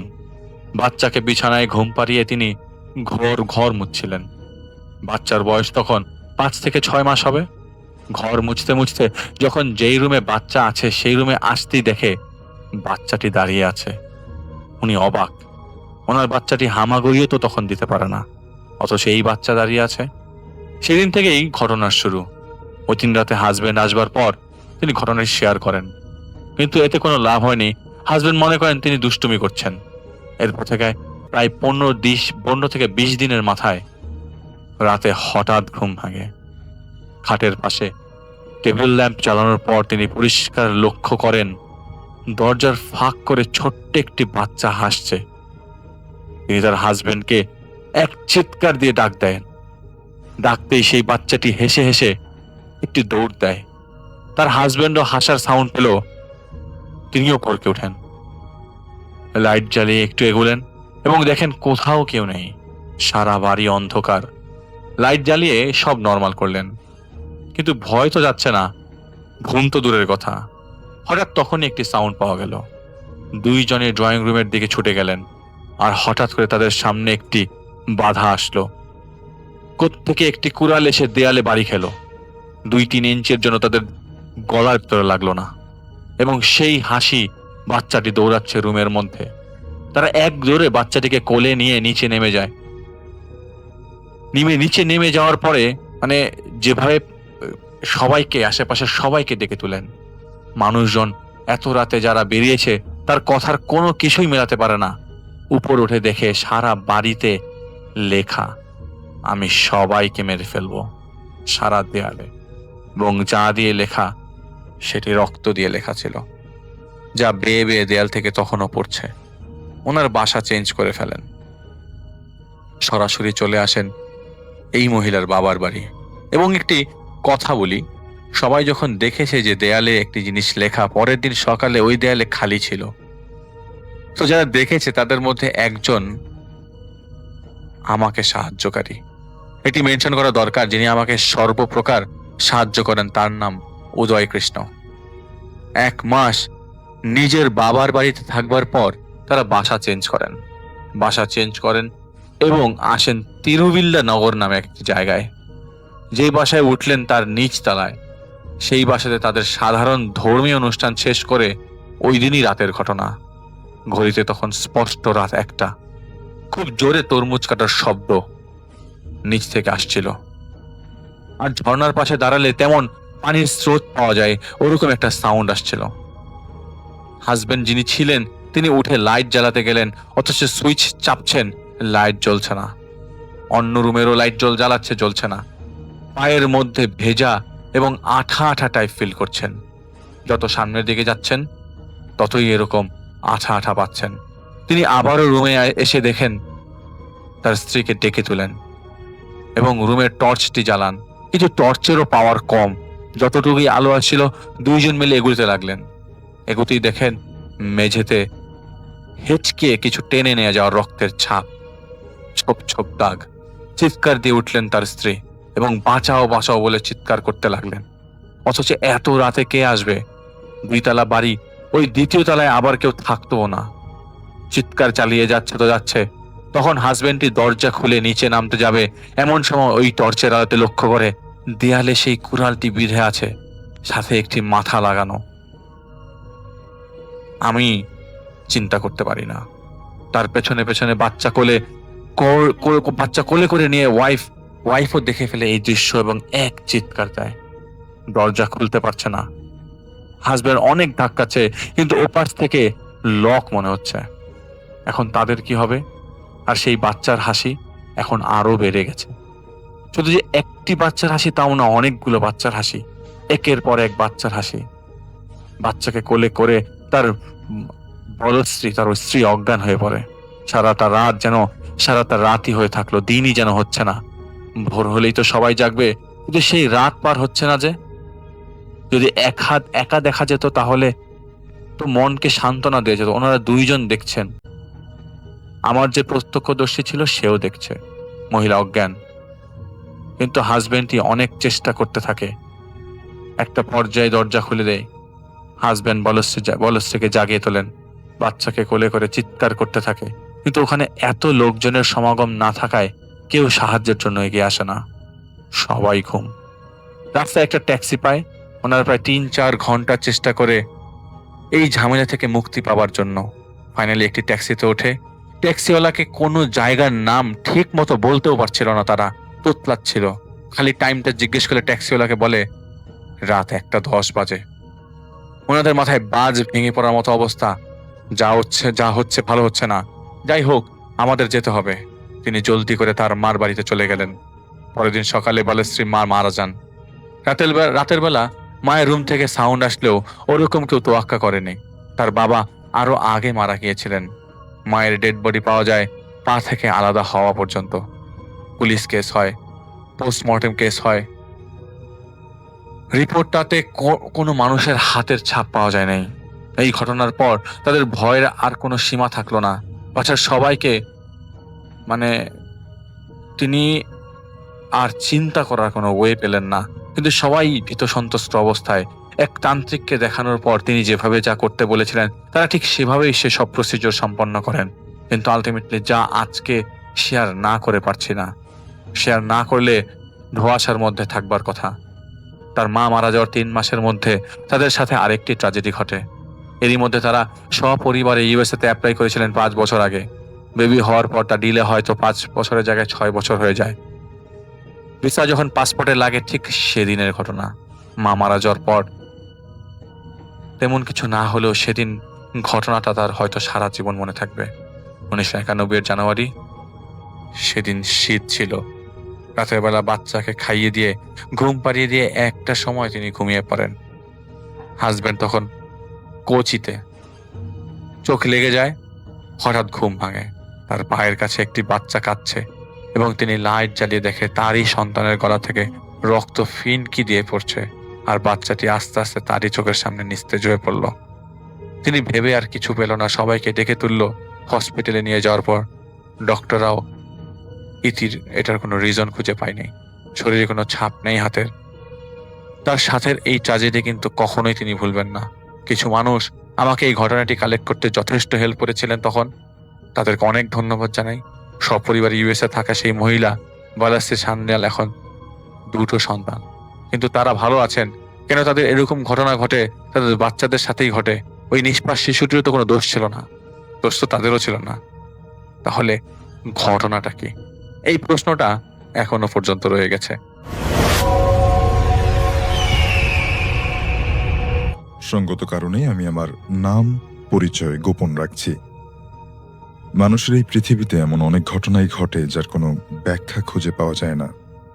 আর আমি অত সহজে কোনো কিছু বিশ্বাস করি না। আমি যুক্তিবাদী মানুষ। অনেকে আমাকে নাস্তিক বলে, কিন্তু আমি নাস্তিক নই। আমার সাথে যে ঘটনাগুলো ঘটে আমি সেগুলোর ব্যাখ্যা দাঁড় করানোর চেষ্টা করি, কিন্তু এই ঘটনাগুলোর ক্ষেত্রে আমি সেটা পারিনি। আমার যতদূর মনে পড়ে, আমার 4 বছর বয়স থেকে এই ঘটনার সূত্রপাত। এর আগে যদি ঘটে থাকে সেটা আমার মনে নেই, যেহেতু 4-এর নিচে যে বয়সটা ছিল সেখানে কোনো কিছু মনে রাখাটা অনেক কঠিন। তখন আমরা খাগড়াছড়িতে ছিলাম।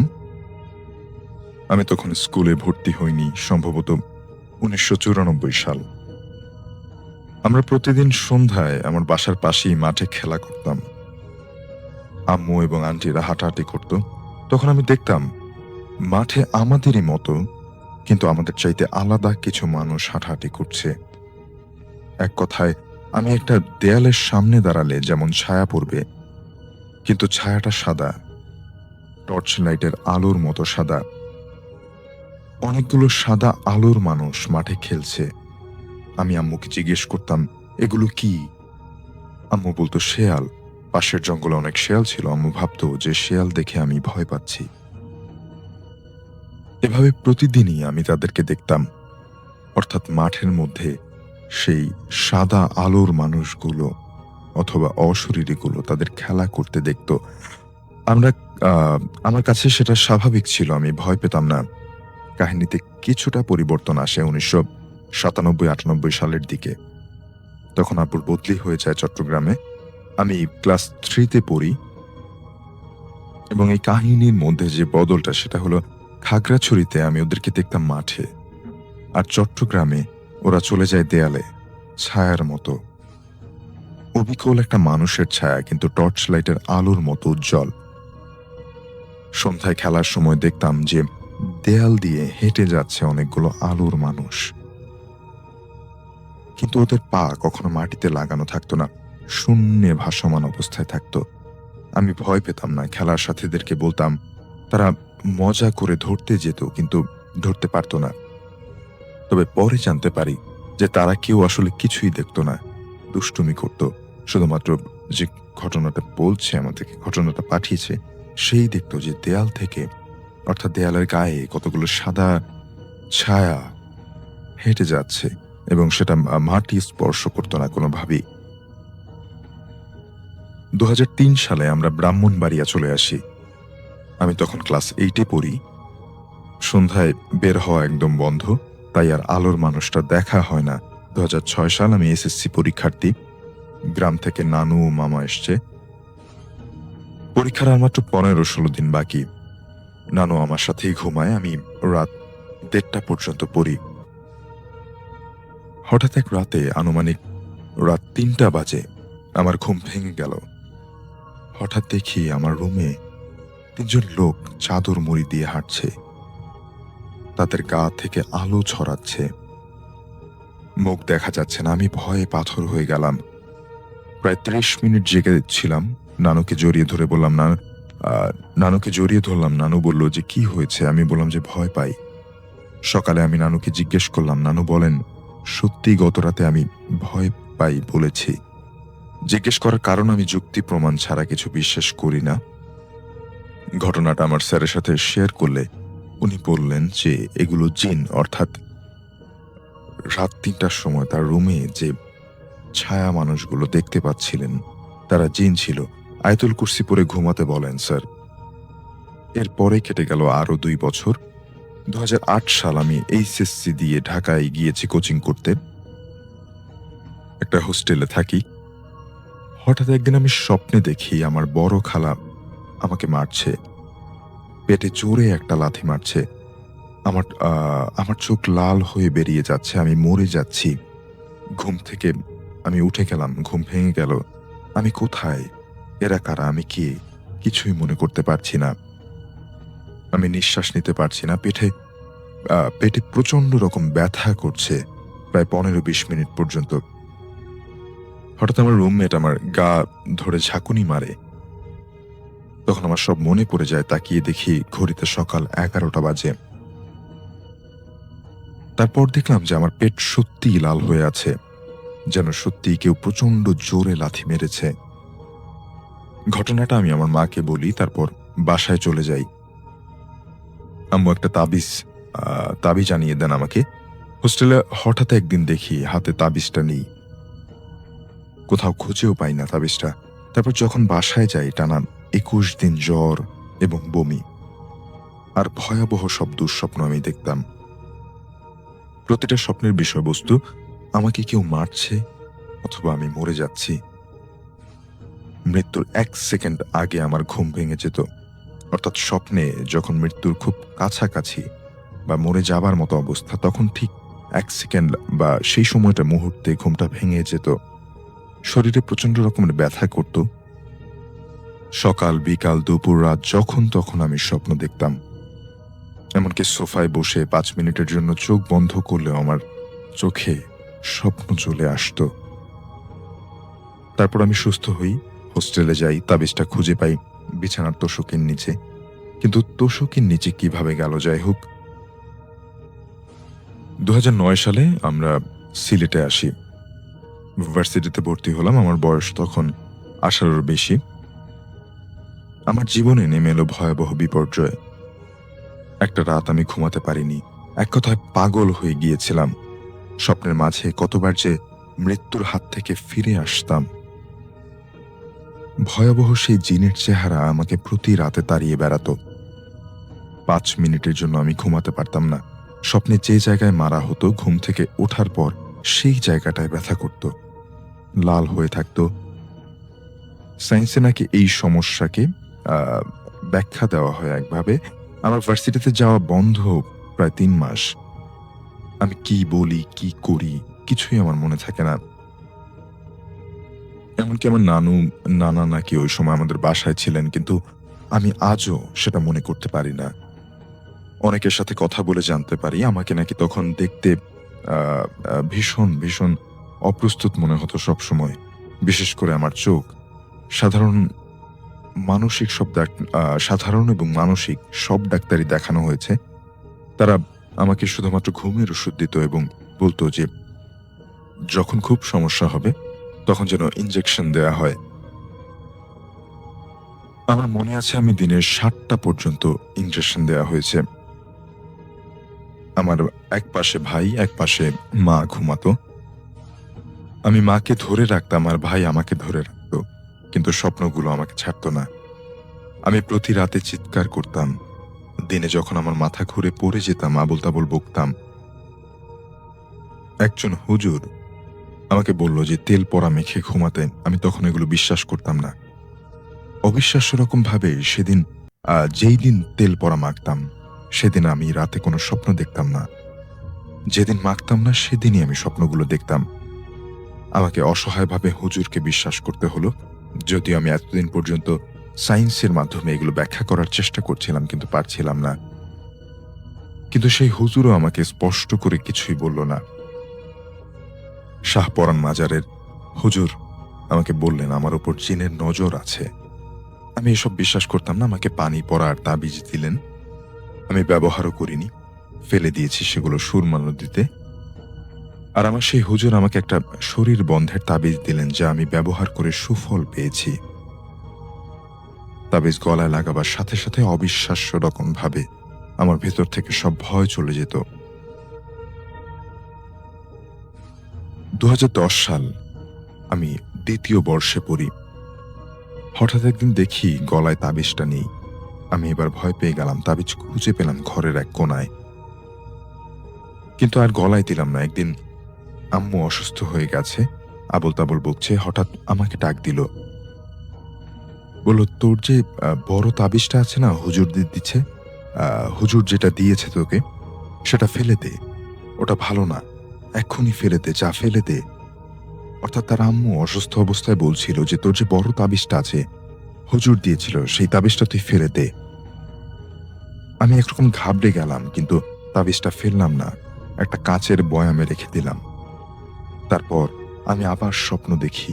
প্রতি রাতেই আমি সেই ভয়ঙ্কর স্বপ্নগুলো দেখতে থাকি। 2011 সাল, একদিন আমি রাতে বাথরুমে আয়নায় দেখি সেই জিনের চেহারা আমার দিকে তাকিয়ে হাসছে। তার চেহারা কি যে ভয়ঙ্কর, আমার সেই অনুভূতি আমি আসলে লিখতে পারবো না। তবে অনেক কেঁদেছি। আমার সাথেই কেন এমন হবে? আমি কি দোষ করেছি? এখন আমার কাছে এটা কোনো ব্যাপার না। একজনের সাথে এই ঘটনা শেয়ার করেছিলাম। সে বলেছে রাতের বেলা রুমের মাঝখানে বসে তাদের সাথে যোগাযোগ করার চেষ্টা করতে, তারা কি চায় সেটা জানতে। কিন্তু আমি করিনি, কি লাভ? কদিন আগেই আমার ভাইয়ের পরীক্ষা, দেখলাম সে আকাশি রঙের আর নীল জিন্স পরে, ডান হাতে বোর্ড আর ডান হাতে বোর্ড নিয়ে, অর্থাৎ পরীক্ষা দেবার জন্য আমরা যে বোর্ডগুলো ব্যবহার করি, বোর্ড নিয়ে বাম হাতে দরজা খুলে বেরিয়ে গেল বাসার থেকে। একটু পরেই দেখি যে সে আবার একইভাবে বেরিয়ে যাচ্ছে। আমি বললাম যে, কিরে তুই ঢুকলি কখন? সে তো পুরো অবাক, আমি বের হলাম কখন? আমি বললাম যে, তাহলে 2 মিনিট আগেই কে গেল? সে বলল, মানে? আমি বুঝতে পারলাম ঘটনাটা কি। আমি ওকে যেতে বললাম, কারণ এর আগেও এই ঘটনা 2-3 বার ঘটেছে। শুধু ভয় পাচ্ছিলাম ওর যাতে কিছু না হয়, অর্থাৎ ছোট ভাইয়ের যেন কিছু না হয়। আমি অনেক কিছুই বলে দিতে পারতাম যা অন্য কেউ পারতো না। আমি নিজেই অবাক হয়ে যেতাম। যেমন আমার বান্ধবীর বয়ফ্রেন্ড কোথায় রয়েছে, কার সাথে রয়েছে, সেটা আমি অনুমানের উপর সঠিক বলে দিতে পারতাম।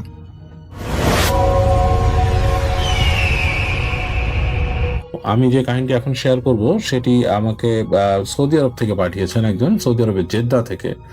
এবং ওনার নাম হচ্ছে মোহাম্মদ ফয়সাল। বর্তমানে উনি সৌদি আরবের জেদ্দায় থাকেন।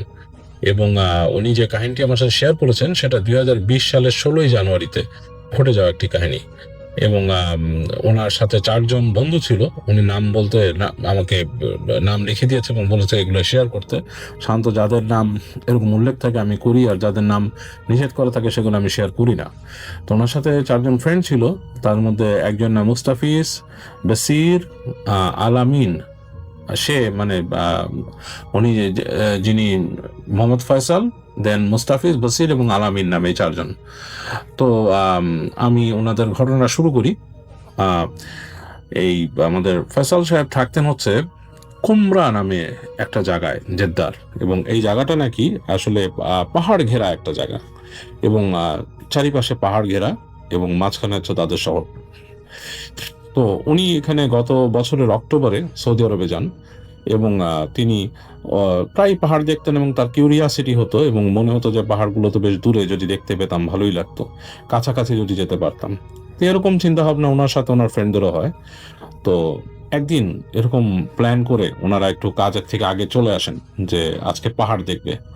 ওই দিন সম্ভবত ওনাদের ছুটির দিন ছিল, এবং ওনারা অথবা আগে বেরিয়ে আসেন বাসা থেকে, যে ওনাদের ইচ্ছা ছিল যে ওনাদের পাহাড়ে যেতে হবে।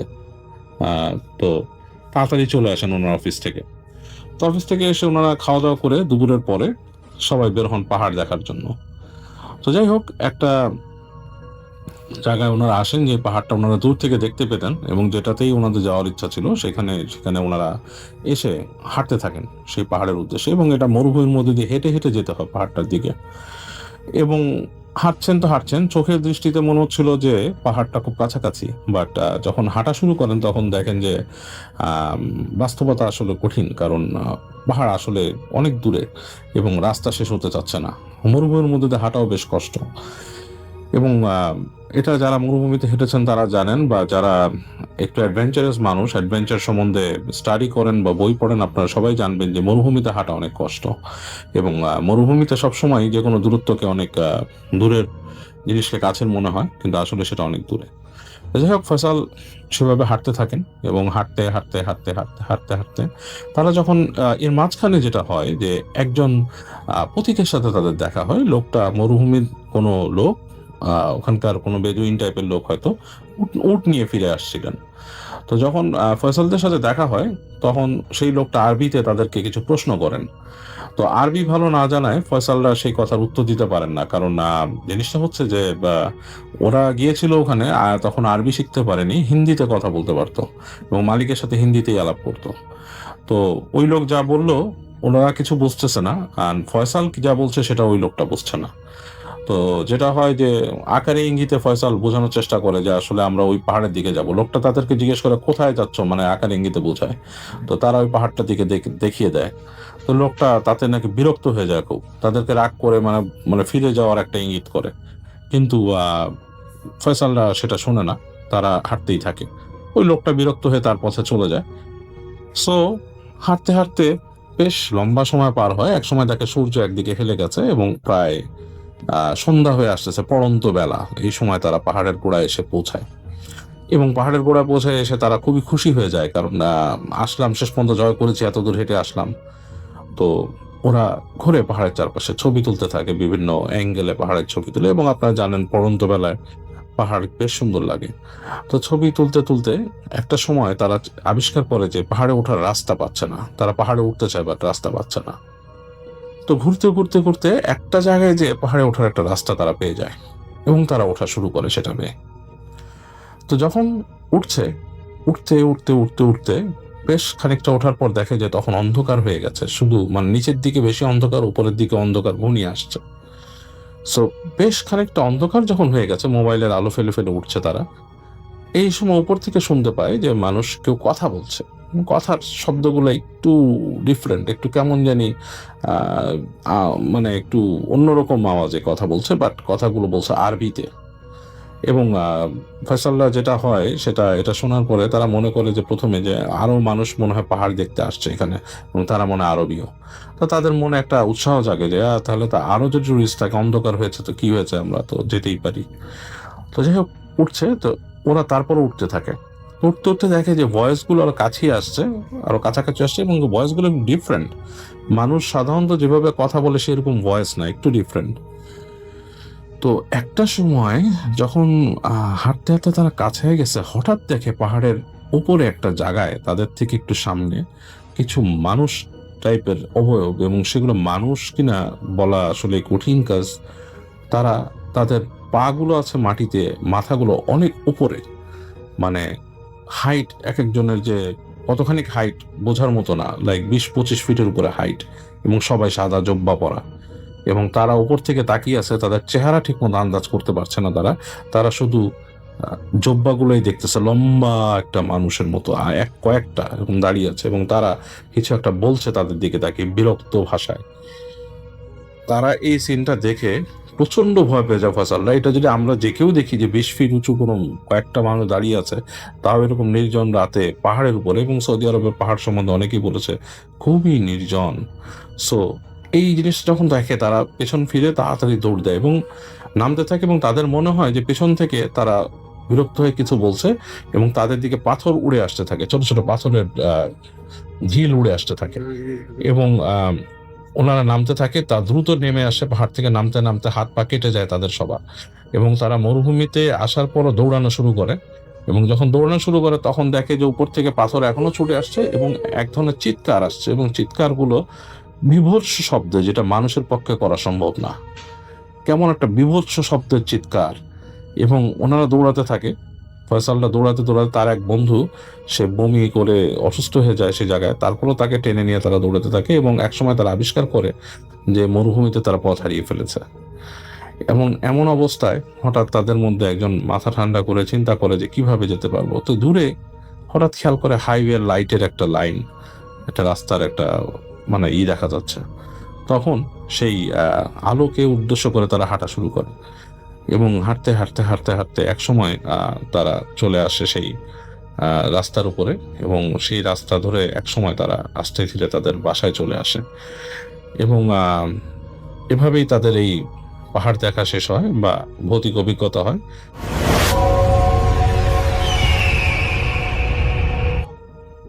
আজ থেকে প্রায় 5 বছর আগের ঘটনা। তখন আমি ক্লাস 9-এ পড়ি।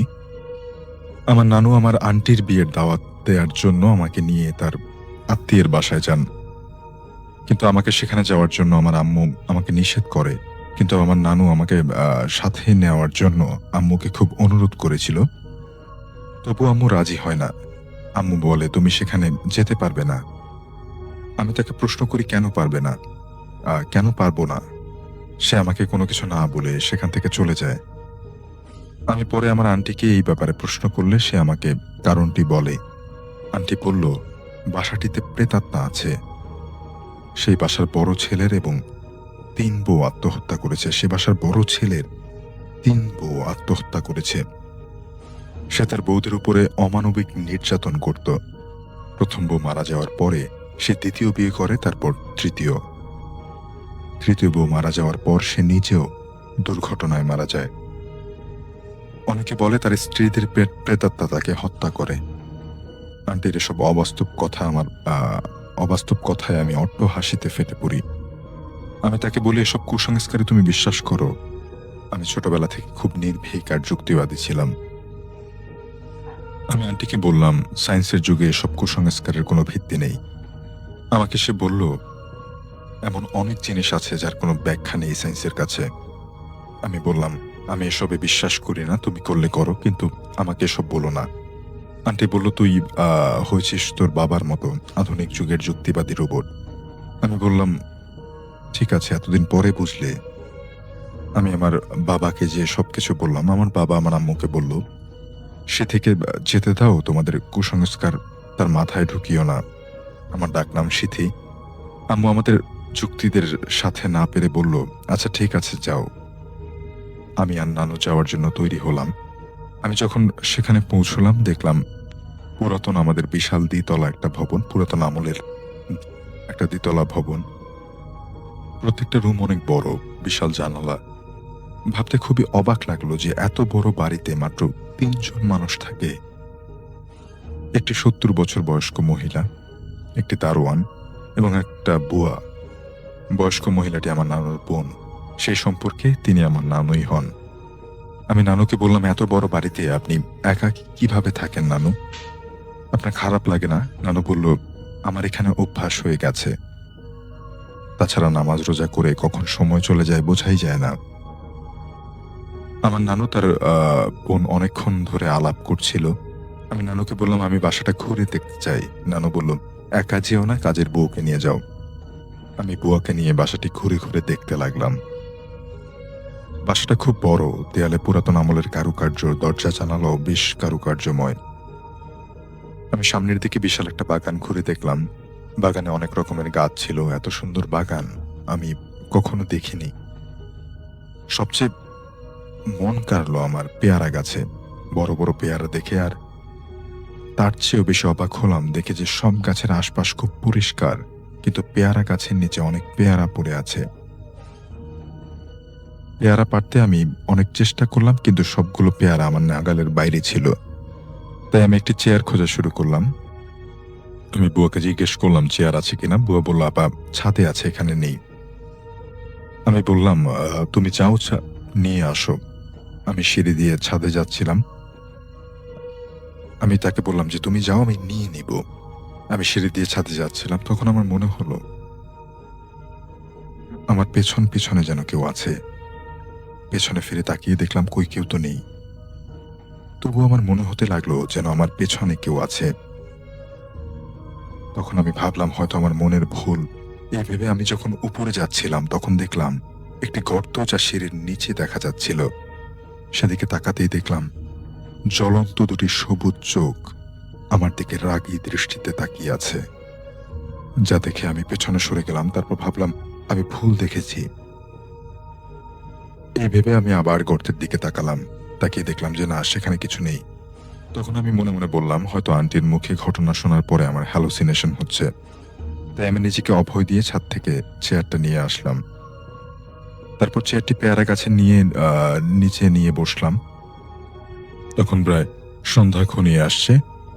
আমি তো দ্রুত চেয়ারে দাঁড়িয়ে পেয়ারা পাড়ার চেষ্টা করলাম। তবুও পেয়ারা আমার নাগালের একটু বাইরে ছিল। অবশেষে প্রচুর চেষ্টা করার পরে আমার হাতে একটা পেয়ারা আসলো। আমি যখনই পেয়ারা পাড়তে লাগলাম তখন আমি গাছের ডাল থেকে আমার হাত সরাতে চাইলাম, কিন্তু পারলাম না। মনে হলো যেন কেউ খুব জোরে আমার হাত শক্ত করে ধরে রেখেছে। আমি আমার হাত ছাড়ানোর প্রচুর চেষ্টা করছিলাম।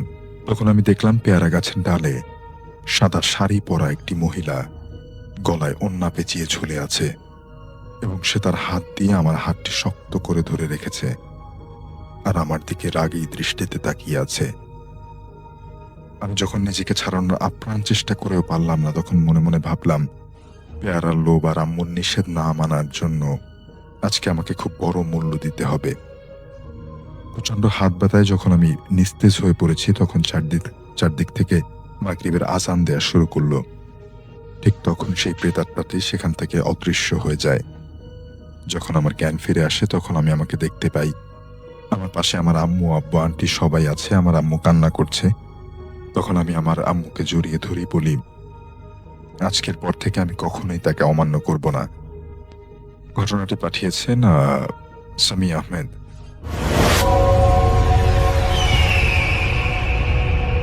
ঘটনা যেটা শেয়ার করবো সেটা হচ্ছে আমারই এলাকার একটি আঙ্কেলের ঘটনা, এবং এই আঙ্কেল হচ্ছে আমারই খুবই ক্লোজ মানুষের মধ্যে একজনের বন্ধু।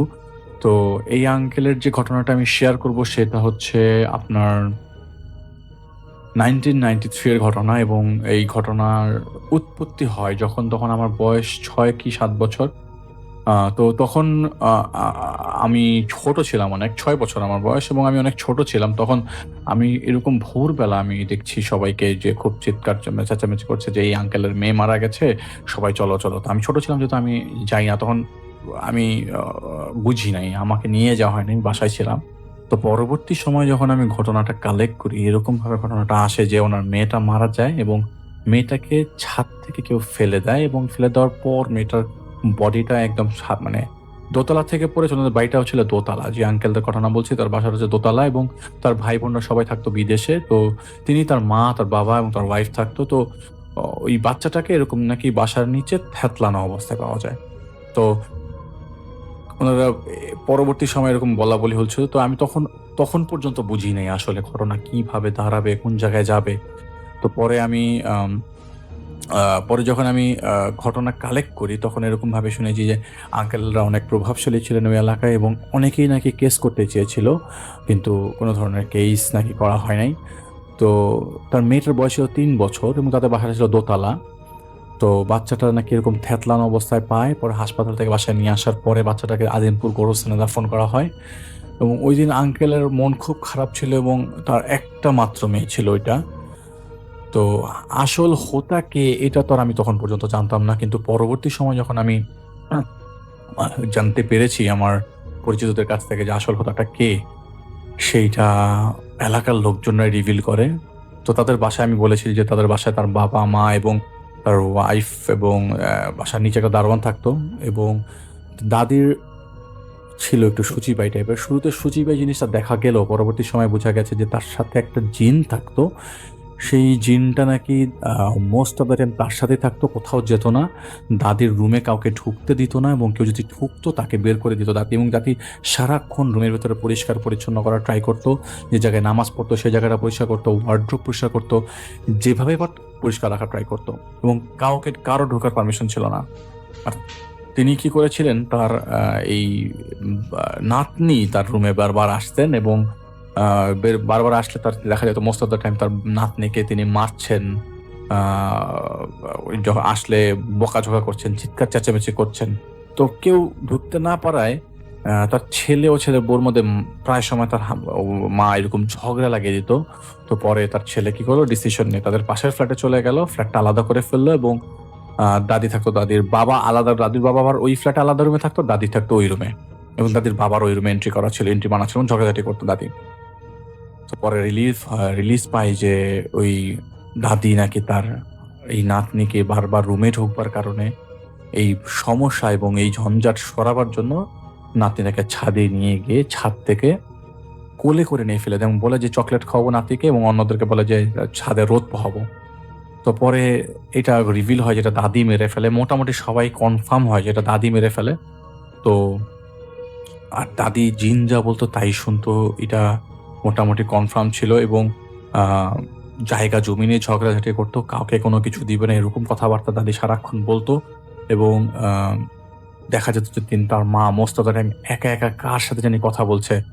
একটা সময় একদিন দেখা গেছে যে বাসার মধ্যে তার মা ফ্লোরের নিচ থেকে উপর করে খাটের উপর উঠে গেছে, অটোমেটিক আউট অফ নোওয়্যার খাটের উপর উঠে গেছে এবং কার সাথে জানি বিড়বিড় করে কথা বলছে। একটা সময় পর্দার পাশে দাঁড়িয়ে কথা বলছিল এবং বলছে যে তুমি কেন এসেছো বা কেন তুমি এসেছো কিনা, এরকম টাইপের একটা প্রশ্ন জিজ্ঞেস করেছিল আর কি। তো সবাই এরকম ধারণা করেছিল যে তার ওই জিন নাকি তাকে বিয়ে করতে চেয়েছে বা বিয়ে করেছে। তো এই ঘটনাটা রিভিল হয় হচ্ছে 1996-এ যখন তার বাবা মারা যায়, আঙ্কেলের বাবা মারা যায়, তখন রিভিল হয় যে তার এই বাবাকে তার মাই মেরে ফেলে এবং এটা জিনের দ্বারা প্রভোক হয়ে মেরে ফেলে। তো তার বউ আর কি, এই যে আঙ্কেল তার ওয়াইফ, তার বউ আবার এক হুজুরের কাছে যায়। সে হুজুরের কাছে যে কিছু ইনফরমেশন কালেক্ট করে, কিন্তু এটা দেওয়ার আগে মাঝখানে আঙ্কেলের সাথে এই বাচ্চাটা মারা যাওয়ার পর থেকে 2-3 মাসের মধ্যে প্রচন্ড ঝগড়া শুরু হয় এবং এই ঝগড়া কন্টিনিউয়াস করতে পারে এবং মারামারি পর্যায়ে পর্যন্ত চলে যায়। আশেপাশের লোকজন পর্যন্ত কমপ্লেন করতো, ইভেন বাচ্চাটা যখন জীবিত ছিল তখন পর্যন্ত বাচ্চাটা কান্নাকাটি করতো।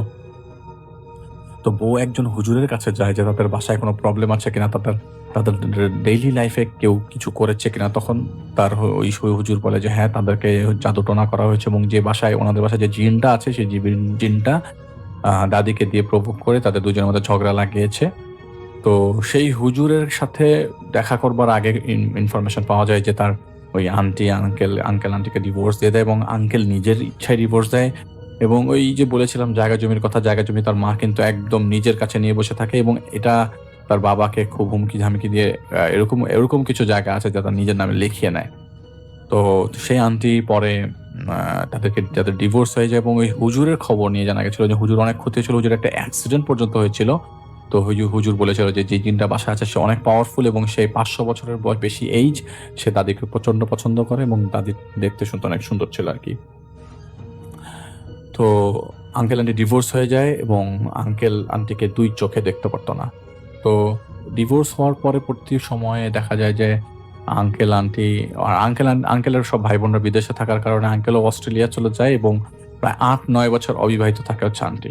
এবং অবিবাহিত থাকার পরে তিনি আমেরিকায় শিফট করে, আমেরিকায় গিয়ে বিয়ে করে এবং আঙ্কেল অস্ট্রেলিয়ায় বিয়ে করে। তাদের দুজনের ঘরেই এখন সন্তান আছে এবং তার মা লাস্ট পর্যন্ত সম্পত্তি নিয়ে রেখেছিল এবং মারা যাওয়ার সময় সব ডিস্ট্রিবিউট করে, কারণ মারা যাওয়ার সময় সেই জিনটা তাকে তার 4-5 বছর আগে তাকে ছেড়ে দেয় এবং ছেড়ে দেওয়ার পর তার আগের লাইফটা ফিরে আসে। সেই আগের লাইফটা, যে লাইফটা তার অপরিষ্কার থাকলেও কোনো প্রবলেম নাই আর কি, সারাক্ষণ পরিষ্কার করতে হতো না, এরকম লাইফটা পরবর্তী সময় আসে এবং সবাইকে ডেকে তিনি তার জায়গা জমি ডিস্ট্রিবিউট করে দেয়। এবং এমনও দিন গেছে, অনেকে বলেছে যে এই বাসায় অনেকে যে হালুয়া, সবই বলতে সময় হালুয়া বা ইফতার যখন দিতে যেত সবাই খুব ভয় পেত, কারণ বাসা তো দোতলা ছিল, নিচতলাটা পুরো অন্ধকার থাকতো এবং মোস্ট অফ দ্য টাইম ওই বাসায় উঠলে কেউ ভয় পেত। তো ওই দাদিটা কিছুদিন আগে মারা গেছে, খুব বেশি দিন না, খুব রিসেন্টলি মারা গেছে এবং মারা যাওয়ার সময় তিনি সমস্ত সম্পত্তি ডিস্ট্রিবিউট করে যাওয়ার পর এখন সেই জায়গায় অ্যাপার্টমেন্ট উঠছে, ভাঙা টাঙা চলছে আর কি। তো সেই জিনটা তাকে ছুড়ে দেওয়ার পরেই প্রবলেমটা মোটামুটি সরে যায়, কিন্তু তার লাইফের সব ধরনের ডিস্ট্রাকশন কিন্তু হয়ে যায় একটা জিনের মাধ্যমে।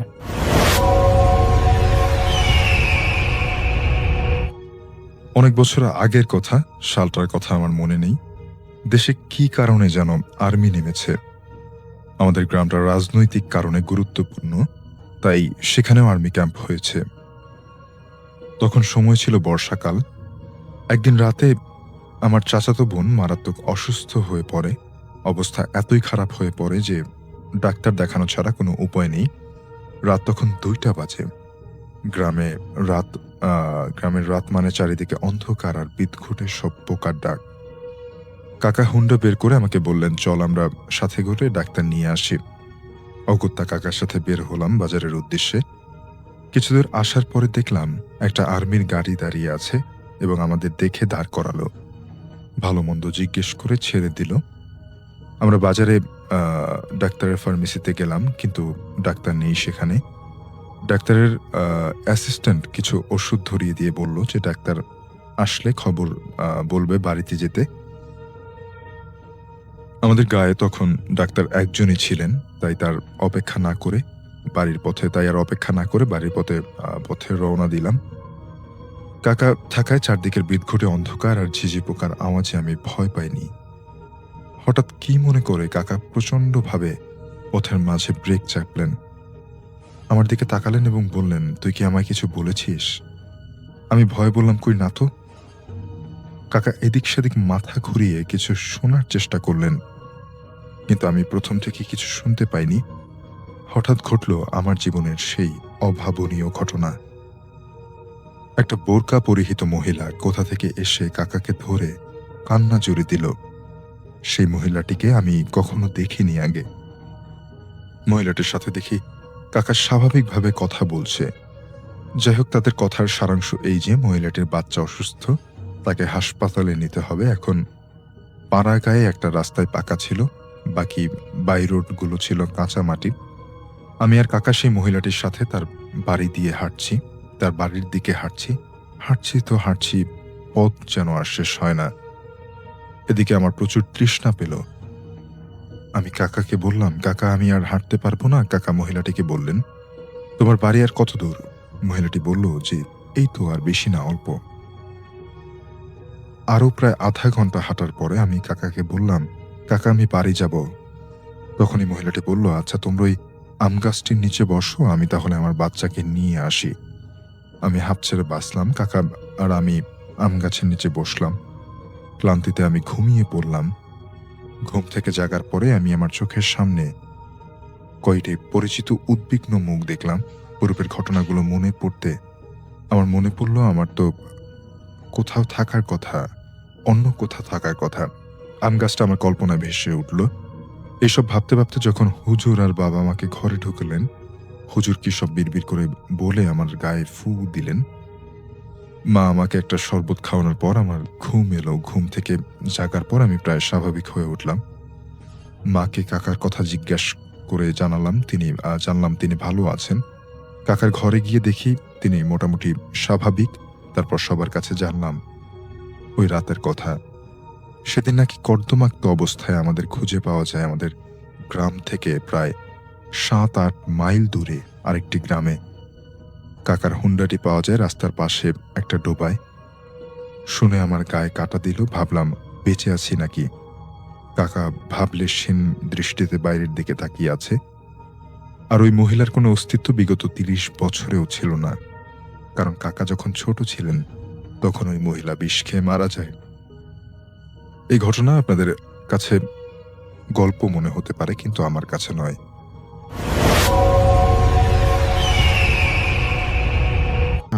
আমি আমার ঘটনাটি শেয়ার করতে যাচ্ছি।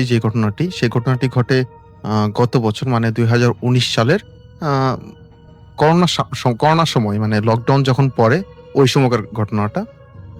যে ঘটনাটা ঘটে সেই ঘটনাটা ঘটে আমাদের সাথে মানিকগঞ্জের একটা প্রত্যন্ত গ্রামের একটা ভাঙা জমিদার বাড়িকে ঘিরে।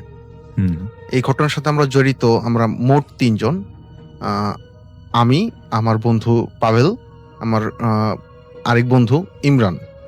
তো আমরা বেশ কিছুদিন, মানে লকডাউনের শুরু থেকে আমরা প্ল্যান করছিলাম যে আমরা কোথাও কোন একটা জায়গাকে এক্সপ্লোর করব, যেটা কিনা মানে কাইন্ড অফ হন্টেড বলতে পারেন আপনি, যে ভৌতিক কোনো জায়গাকে আমরা এক্সপিরিয়েন্স নিতে যাব, যে আসলে ওখানে আদৌ কি ভৌতিক কোনো কিছু ঘটে কিনা, অথবা আমরা কেমন, মানে জিনিসটা কেমন হয়, অনুভূতিটার, আমরা সেই জিনিসটাকে উপলব্ধি করার জন্য আমরা 3 জনে মিলে প্ল্যান করি। তখন আমরা জানতে পারি আমাদের ইমরানের এক পরিচিত ফ্রেন্ড আছে ওই এলাকায়। তো আমরা চিন্তা করি যে ঠিক আছে, আমরা ওই এলাকায় যাব। আমি ওই এলাকার নামটি সঙ্গত কারণেই বলতেছি না, কারণ যদি আমি বলি হয়তোবা উৎসাহবশত অন্য কেউ যেতে পারে। আমি চাই না আর কারো ক্ষতি হোক। তো আমরা যখন যাব তখন কিছু ঘটনা শোনার পরে ইমরানের ফ্রেন্ডের কাছ থেকে ওই এলাকার কিছু ঘটনা শোনার পর থেকে আমরা বলি যে ঠিক আছে, তুই থাক, আমরা আসতেছি, আমরা ওইখানে থাকবো। তো ও আমাদেরকে সাফ মানা করে দেয় উনি, যে আপনারা যদি ওখানে থাকতে চান তাহলে আমি বলবো আপনি এই এলাকায় আইসেন না, আপনাকে ওই এলাকায় আপনারা ওইখানে থাকতে পারবেন না, আমরা থাকতেও দেবো না। তো সেই কারণে আমরা তাদেরকে না জানিয়ে আমরা চলে যাই। আমরা 3 জনে আমরা চলে যাই ওই এলাকায়। আমরা পৌঁছাই সন্ধ্যার একটু আগে, কিন্তু আমরা তখনও জমিদার বাড়ির দিকে ঢুকি না। সন্ধ্যা যখন নামে পুরো গ্রামটা একদম নিস্তব্ধ হয়ে যায়। আর যে রাস্তা দিয়ে আমরা যেতে হবে সে রাস্তা তো মানে একদম নীরব, কিন্তু আমরা কিছুক্ষণ ওয়েট করি, মানে বেশ কিছুক্ষণ ওয়েট করি, যাতে গ্রামের সকল মানুষ যাতে ঘরে পৌঁছে যায়, আমাদের যাতে কেউ না দেখতে পারে যে আমরা ওই জমিদার বাড়িতে গিয়েছি। অলরাইট, মানে গ্রামের লোকজন যদি আপনাদেরকে দেখতো যে আপনারা ওই জমিদার বাড়িতে ঢুকছেন, তাহলে সেখানে আপনারা একটা বাধা পেতেন। জি, তারা আমরা আসলে যেতে দিত না আপনাদেরকে সেই জায়গাটায়। তো আমরা অ্যারাউন্ড 10টা কি 11টার দিকে আমরা জমিদার বাড়িতে পৌঁছাই। মানে আমরা 9:30 10টার দিকে আমরা ওইদিকে হাঁটা শুরু করি জমিদার বাড়ির দিকে। তো প্রায় ঘন্টাখানেক হাঁটার পর আমরা ওইখানে পৌঁছাই। তো মানে ওইখানে এমন অবস্থা যে সন্ধ্যার পরে ওই রোডে কোনো ভ্যান ট্যান কিছুই পাওয়া যায় না, এতটা প্রত্যন্ত ওই এলাকাটা। তো আমরা যখন পৌঁছাই, পৌঁছানোর পর সেদিন ছিল জ্যোৎস্না, একদম পুরো জ্যোৎস্না ছিল, যে কারণে মানে ওই মানে ভাঙা জমিদার বাড়িটা এতটা মানে মনোমুগ্ধকর লাগছিল আমাদের কাছে বলার বাইরে। মানে যেহেতু একদম চাঁদের আলোতে সবকিছু পরিষ্কার দেখতে সবকিছু পাচ্ছিলেন পরিষ্কার আপনারা। দেখতে পাচ্ছি, মানে মনে হচ্ছে যে দিনের আলো কিন্তু একটু কমে গিয়েছে। পুরো সৌন্দর্যটা আপনারা পাচ্ছিলেন। জি, আমি জমিদার বাড়ি একটু বর্ণনা দিয়ে নেই। জমিদার বাড়ির যে রাস্তা দিয়ে আমরা জমিদার বাড়িতে পৌঁছাতে হয়, সেই রাস্তার শেষ মাথা একদম, ও তারপরে আর কোনো রাস্তা নেই ওই গ্রামের। ঠিক রাস্তা শেষ হওয়ার পরে ছোট্ট একটা মাঠ বলতে পারেন, তারপরেই জমিদার বাড়ির এক পাশে, জমিদার বাড়ি সামনে দাঁড়ালে হাতের ডান পাশে একটি পুকুর, ভাঙা পুকুর, আর ঠিক পেছনে কাঠ বাগান। আমরা যেটা মানে অনেকগুলো গাছ লাগালে যা হয়, তো কাঠ বাগান টাইপের একটা আছে ঠিক পেছনেই। আর হাতের বাম পাশে একদম খালি জায়গা, ওইখানে কোনো বসত বাড়ি নেই। এখানে আমরা যখন পরবর্তীতে এই জিনিসটাকে নিয়ে করি, তখন আমরা জানতে পারি কিছু কিছু মানুষ বলে যে এখানে যে জমিদাররা ছিল তাদের মানে আত্মীয় স্বজনদেরকে এখানে পোড়ানো হতো, মানে সনাতন ধর্মে ছিল তারা, তাদেরকে শেষকৃত্য অনুষ্ঠানে ওইখানে করা হতো, যে কারণে ওইখানে সবচেয়ে বেশি অশরীর ঘটনাগুলো ঘটে থাকে। সেই কারণে ওই এলাকার মানুষ ওইখানে কোনো কিছুই করে নাই, মানে গাছ পর্যন্ত লাগায় নাই। তো আরেকটি কথা, কিছু মানুষ মানে এই কথা বলে, আর কিছু মানুষ বলে ওইখানে যে তাদের ঘোড়া টোরা রাখা হতো। আর আমি আরেকটা কথা বলি, জমিদার বাড়িটা শেষ দিকে মানে যে যখন তাদের জমিদার বাড়িটা মানে পরিত্যক্ত হয়, তার আগে ওইখানে আগুন লেগে যায়, মানে ওই বাড়িটা পোড়া বাড়ি নামে পরিচিত, পোড়া জমিদার বাড়ি বলতে পারেন। অলরাইট, মানে আগুন লাগার পরেই আসলে জমিদার বাড়িটা পরিত্যক্ত হয়। তো আমরা মূল ফটকটা অনেকটা ভাঙা চোরা, মূল ফটকের পাশেই দুটো বট গাছ আছে। তো কিছু নিদর্শন এখন রয়ে গেছে যে এখানে কোন একটা গেট ছিল, মানে অলমোস্ট ভাঙা। আর জমিদার বাড়ির বিল্ডিংটা সম্পর্কে আমি যদি বলি, তৃতীয় তলা ছিল, মোট তিনতলা ছিল। তৃতীয় তলাটা একদমই ধসে গিয়েছে, দ্বিতীয় তলা আংশিক ভাঙা, প্রথম তলাটা অনেকটা ঠিক আছে। আর পুরো বিল্ডিংটাই পরগাছা দিয়ে ভর্তি। আর আমরা যখন গেট দিয়ে প্রবেশ করি, মানে মাঠের মাঝখানে থাকি, তখন আমাদের মনে হচ্ছিল যে আমরা এই কোন জায়গায় আসলাম, এটা কি আদৌ মানে মানে অনেক উৎফুল্ল মনে হচ্ছিল জিনিসটা, মানে কেমন একটা পোড়া বাড়ি, এখানে আসলাম কি বা দেখতে পাবো, মানে অনেকটা জীবন্ত বলতে পারেন, জীবন্ত বাড়ি মনে হচ্ছিল।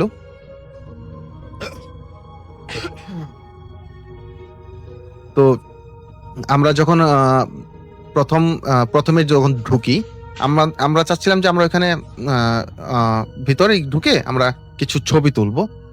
আমার কাছে কিছু ছবি আছে, আমি সঙ্গত কারণেই এই জিনিসগুলো পাবলিশ করিনি। তো আমরা ছবি তুলতেছিলাম, আর আমাদের হাতে যে ফোনগুলো ছিল, এক্সট্রা ফোন ছিল, অত কয়েকজনের কাছে, দুইজনের কাছেই এক্সট্রা ফোন ছিল। ওই ফোন দিয়ে মানে টর্চ লাইট হিসেবে আমরা সেটাকে ইউজ করতেছিলাম। আমরা পুরো বাড়িটা ঘুরে দেখছিলাম যে কেমন বাড়িটা ছিল আসলে, মানে কিভাবে তার জীবনযাপন করতো, সেই জিনিসটা আমরা জানার চেষ্টা করতেছিলাম। কারণ এই বাড়িতে মানে বলতে পারেন কেউ ঢুকে না বললেই চলে, যে কারণে আমরা এক্সপ্লোর করতে আমরা বেশি আগ্রহ হই। তো আমরা ভেতরে ঢোকার পরে যেটা বুঝতে পারি যে প্রথম যে রুমটা, সে রুমটা মানে বসার জন্য ইউজ করা হতো। তারপরেই তাদের মন্দির বলতে পারেন, ঘরোয়া মন্দির যেটাকে বলি, মানে পুজো স্থান, সেটা ছিল। আর তারপরে ছিল থাকার মতো ঘর। আর প্রত্যেকটা রুমেই জানালা দরজা আছে। আর দরজা জানালাগুলো একদমই ভাঙা, নাই বললেই চলে। কয়েক জায়গায় যে লোহার শিক গোলা থাকে সেইগুলা এখনো রয়েছে, বাট প্রচন্ড পরিমাণ জং ধরে গেছে। তো আমরা প্রথম তলা ঘোরাঘুরি করা শেষ করার পরে আমরা দ্বিতীয় তলাতে যাব। সিঁড়িটা অলমোস্ট ভাঙা, খুব সাবধানে আমাদেরকে উপরে উঠতে হচ্ছিল। তো আমরা যখন দ্বিতীয় তলায় পৌঁছাই তখন তখন মাঝরাত বলতে পারেন আপনি, শেষ রাতের একটু আগে মাঝরাত হয়ে গিয়েছে। অলরাইট। তো আমরা দ্বিতীয় তলায় ঘুরতে থাকি, মানে আংশিক ভাঙা আমি বলেছিলাম। আর দ্বিতীয় তলায় ছাদের একটা ফুটো আছে, অনেক বেশ বড় একটা ফুটো। সেই ফুটো দিয়ে মানে চাঁদের আলো এর ভিতরে ঢুকতেছিল। তো যে কারণে আমরা ফোনের টর্চ গুলা অফ করে দিই, কারণ আমরা চাচ্ছিলাম যে প্রকৃতি যেভাবে দেখাচ্ছে আমাদেরকে সেভাবে দেখতে। তো সবার ফোনের টর্চ গুলো অফ করে দেই। অফ করে দেওয়ার পরে যখন আমরা তিনজন তিন দিকে স্প্লিট হয়ে গেলাম, তিন দিকে চলে গেলাম, ঠিক কিছু মুহূর্ত পরেই মানে কোনো একটা জিনিস মাটিতে পড়ার পর, মানে মাটিতে পড়ার শব্দ, আর হুট করে মানে দৌড় দেওয়ার শব্দ, পায়ের জুতার শব্দ পাই আমরা। পরে পিছনে তাকিয়ে দেখি ইমরান নেই। ও মাই গড, মানে আপনাদের তিনজনের একজন নেই? জি, তিনটা বন্ধুর মধ্যে একটা বন্ধু ততক্ষণে নাই। মানে হয়তোবা সে হোঁচট খায় কোনো কিছুর সাথে, হোঁচট খাওয়ার পর সে কোনো একদিকে দৌড় দেয়, আমরা দেখতে পারিনি সে কোথায় গিয়েছে। সে আপনাদের চোখের সীমানার বাইরে চলে যায়, সীমানার বাইরে চলে দৃষ্টির মধ্যে সে ছিল না। জি, আমরা ওই রুমে তাকে দেখতে পাচ্ছিলাম না। তো আমরা চিন্তা করি যে আসলে ইমরান এভাবে দৌড় দিল কেন, মানে কেমন হলো যে, মানে কারণ কোন একটা জিনিস ঘটনা ঘটলে আমাদের সাথে ঘটার কথা, কিন্তু শুধু ইমরান এভাবে দৌড় দিল, কারণ আমাদের মধ্যে ইমরান ছিল সবচেয়ে সাহসী একটা ছেলে। আমাদের মধ্যে আমরা বাকি দুজন যে ছিলাম, আমাদের চেয়ে সবচেয়ে বেশি সাহসী ছিল ও, আর ওইভাবে দৌড় দিল। তখন আমরা মানে ভয় পেয়ে যাই দুজনে, আমি আর পাভেল। তো আমি আর পাভেল কাছাকাছি চলে আসি যে কি হয়েছে।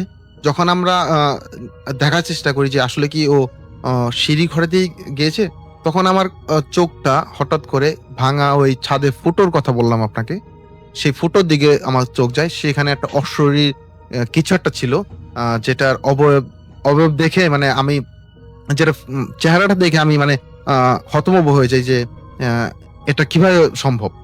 মানে সেই অশরীরটা আর কেউ না, এই অশরীরটা হুবহু ইমরানের মতো দেখতে। ও মাই গড, মানে আপনি দেখতে পাচ্ছিলেন দোতলায় দাঁড়িয়ে যে তিনতলার ছাদের যে ভাঙা অংশটা আছে সেখান থেকে জি, ইমরান দাঁড়িয়ে আছে, ইমরান দাঁড়িয়ে আছে। একটু আগে দৌড় আপনি দিয়ে। বললেন যে দৌড় দিয়ে চলে গেছে, পালিয়ে গেছে সে ছাদের উপরে। জি জি জি, সে ছাদের উপরে। আরেকটা কথা, তৃতীয় তলায় যাওয়ার কোনো ওয়ে নাই আমাদের, কারণ তৃতীয় তলায় উঠবো যে সিঁড়িটা একদমই ভাঙা, সেখান দিয়ে কোনো মানুষের পক্ষেই মানে সম্ভব না ওইখানে যাওয়া, আর এত তাড়াতাড়ি যাওয়া। অলরাইট, তার মানে আপনাদের সেই বন্ধুর উপরে আসলে কিছু একটা হয়েছিল, যেটা আমি এখন বুঝতে পারছি। পরবর্তীতে আমি আর পাভেল দুজনে কাঁধে হাত দিয়ে আমরা চিন্তা করি, মানে দুজনে সেই অশরীর দৃষ্টির দিকে তাকিয়ে আছি, অশরীর মানে অবয়বের দিকে, কারণ আমাদের বন্ধু এইভাবে মানে আমরা হারাতে চাই না। কারণ আমরা বাসায় কিছু বলে আসিনি, তো কোনো কিছু একটা হয়ে গেলে সেই মানে জবাব দেওয়ার মতো আমাদের মুখ থাকবে না। তো সেই অবয়বটার দিকে তাকিয়ে থাকতে থাকতে সেই অবয়বটা যখন আমাদের দিকে তাকায়, তো আস্তে করে সে পিছন দিকে চলে যায়। আমি বলবো মানে আমাদের চোখের আড়াল হয়ে যায় সেই অবয়বটা, আমরা সেই অবয়বটাকে দেখতে পাচ্ছিলাম না। আপনাদের দিকে তাকানোর কথা বললেন, আপনাদের দিকে তাকানোর পরে তার কোনো রকমের মুভমেন্ট ছিল না? না না না, সে জাস্ট মানে চোখের পলকে বলবো না, আস্তে আস্তে মানে কোন একটা ফটোর দিক দিয়ে আমরা এক পাশ থেকে দেখছি, সে আরেক পাশে ফটো অপর পাশে সে আস্তে করে পিছনের দিকে মানে চলে গেল, যাতে মানে আমাদের দৃষ্টির বাহিরে চলে গেল এক কথায় বলতে। অলরাইট। তো তখন আমাদের মানে আমরা দুজনই খুব ভয় পেয়ে যাই। তখন আমরা চিন্তা করি যে আচ্ছা, ইমরান কি আসলে মানে আদৌ কি সে ছাদে নাকি সে নিচে চলে গিয়েছে, কারণ আমি আপনাকে বললাম তৃতীয় তলায় যাওয়ার কোনো ওয়ে নাই, কোনো ব্যবস্থা নেই। তো আমরা চিন্তা করলাম যে আমরা ধরে নিয়েছিলাম সেই অশরীরটা ছিল কোনো একটা অশরীর, আর ইমরান হয়তোবা সে নিচে চলে গিয়েছে কোনো কিছু ওই অশরীরকে দেখে। তো আমরা ফোনের টর্চ লাইট গুলো আবার জ্বালিয়ে ইমরানকে খুঁজতে থাকি। পাশে একটা রুম ছিল, সেই রুমে খুঁজতে থাকি।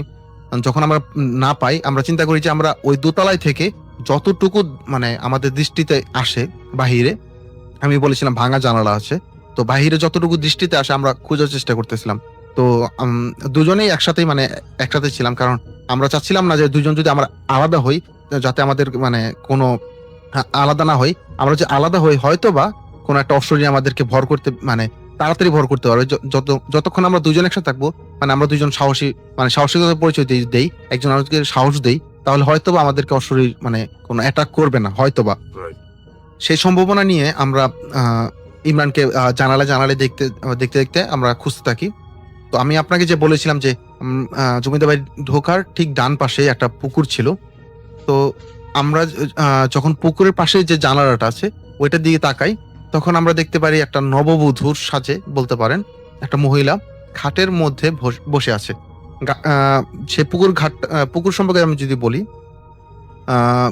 সেই পুকুরে 3 থেকে 4টি কুয়ো আছে। আমি যতটুকু জানতে পেরেছি গ্রামের মানুষের সাথে কথা বলে, সেই পুকুরে 3 থেকে 4টি কুয়ো, এবং সেই পুকুরে পানি কখনো শুকায় না, আজ পর্যন্ত কুয়ো শুকায়নি। বলতে আপনি বলছেন যে পুকুরের নিচ থেকে এমন কোন 3 থেকে 4টা উৎস রয়েছে যেখান থেকে আসলে কন্টিনিউয়াসলি পানি আসতে জি, থাকে, জি, জি। এবং এমন কিছু পুকুরের ঘটনা আমি আগেও শুনেছি। তারপর আর সেই পুকুরে কেউ গোসল করে না, এত ও। স্বচ্ছ পানি, তারপরে কেউ গোসল করে না। কিন্তু আপনি বলছিলেন যে সেখানে আপনি একজন নববধূকে দেখছেন, জি। সেটা কিভাবে? মানে আমরা যে নববধূকে দেখছিলাম, সেই নববধূ মানে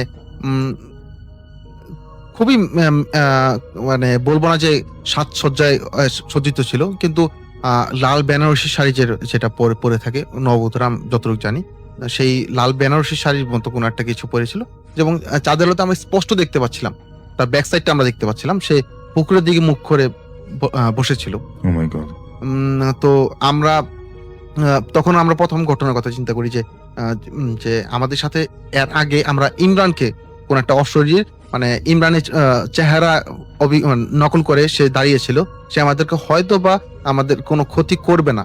আর ততক্ষণে আমাদের মনে মানে আমরা বুঝে গিয়েছিলাম যে এখানে অশরীর একজন অশরীর নাই, একটা অশরীর না, এখানে অসংখ্য অশরীর মানে আত্মা বলতে পারেন, অথবা ভূত বলতে পারেন, আপনি যেটাই বলবেন, অনেকগুলো রয়েছে।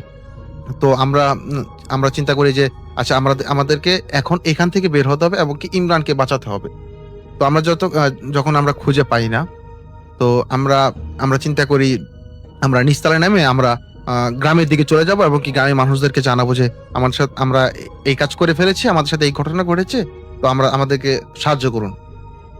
সেই কারণে আমরা খুবই মানে একটা কথা কি মজার একটা কথা এখানে, যে আমরা প্রত্যেকটা পা ফেলছিলাম খুবই ক্যালকুলেশন করে, যে আমরা কি এখান থেকে মানে যদি আমরা সামনে যদি ইমরানকে দেখে ফেলি, অথবা সেই ইমরানের অবয়বকে দেখে ফেলি, আমরা কি এখান থেকে ফল ব্যাক করতে পারবো, আমরা কি পিছনের দিকে দৌড় দিতে পারবো।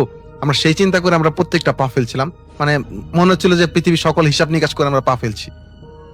তো আমরা যখন নিচতলায় নেমে যাই এবং ওই ভবনটা থেকে বের হয়ে যাই, যখন মানে মনে অজান্তে আমি ওই ভবনটার দিকে তাকাই, ওই বিল্ডিংটার দিকে তাকাই, তো তখন মনে হচ্ছিল যে এই বিল্ডিংটা যতটা স্বচ্ছ মনে হচ্ছিল যে জীবিত একটা ভবন, বিল্ডিং বলতে পারেন, তো এখন মনে হচ্ছে যে পুরো বিল্ডিংটা একটা মৃত্যুপুরী। আসসালামু আলাইকুম প্রিয় লিসেনার্স, এতক্ষণ থেকে আপনাদেরকে অনেকগুলো ভয়ানক ভয়ানক ঘটনা শোনানো হয়েছে।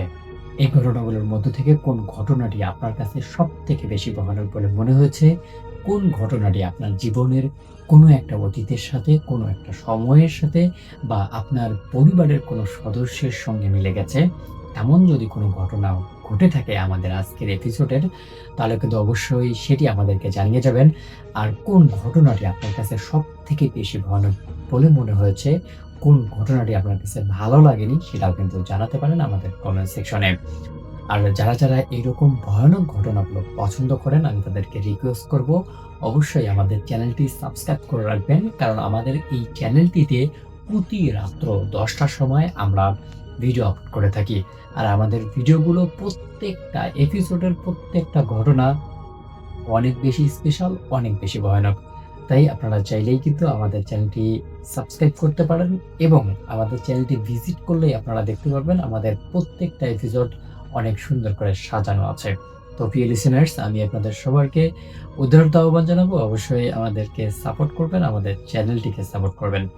সবাই ভালো থাকবেন, সবার মঙ্গল এবং সুস্বাস্থ্য কামনা করছি এবং যারা আমাদের ইতিমধ্যেই একজন সাবস্ক্রাইবার তাদেরকে জানাচ্ছি আমাদের অন্তরস্থল থেকে ভালোবাসা এবং অভিনন্দন। তো প্রিয় লিসেনার্স, আবারও দেখা হচ্ছে নতুন এপিসোডে নতুন আরো অনেকগুলো ভয়ানক ভয়ানক ঘটনা নিয়ে। সবাই ভালো থাকবেন, সুস্থ থাকবেন। দেখা হচ্ছে নতুন এপিসোডে। আল্লাহ হাফেজ।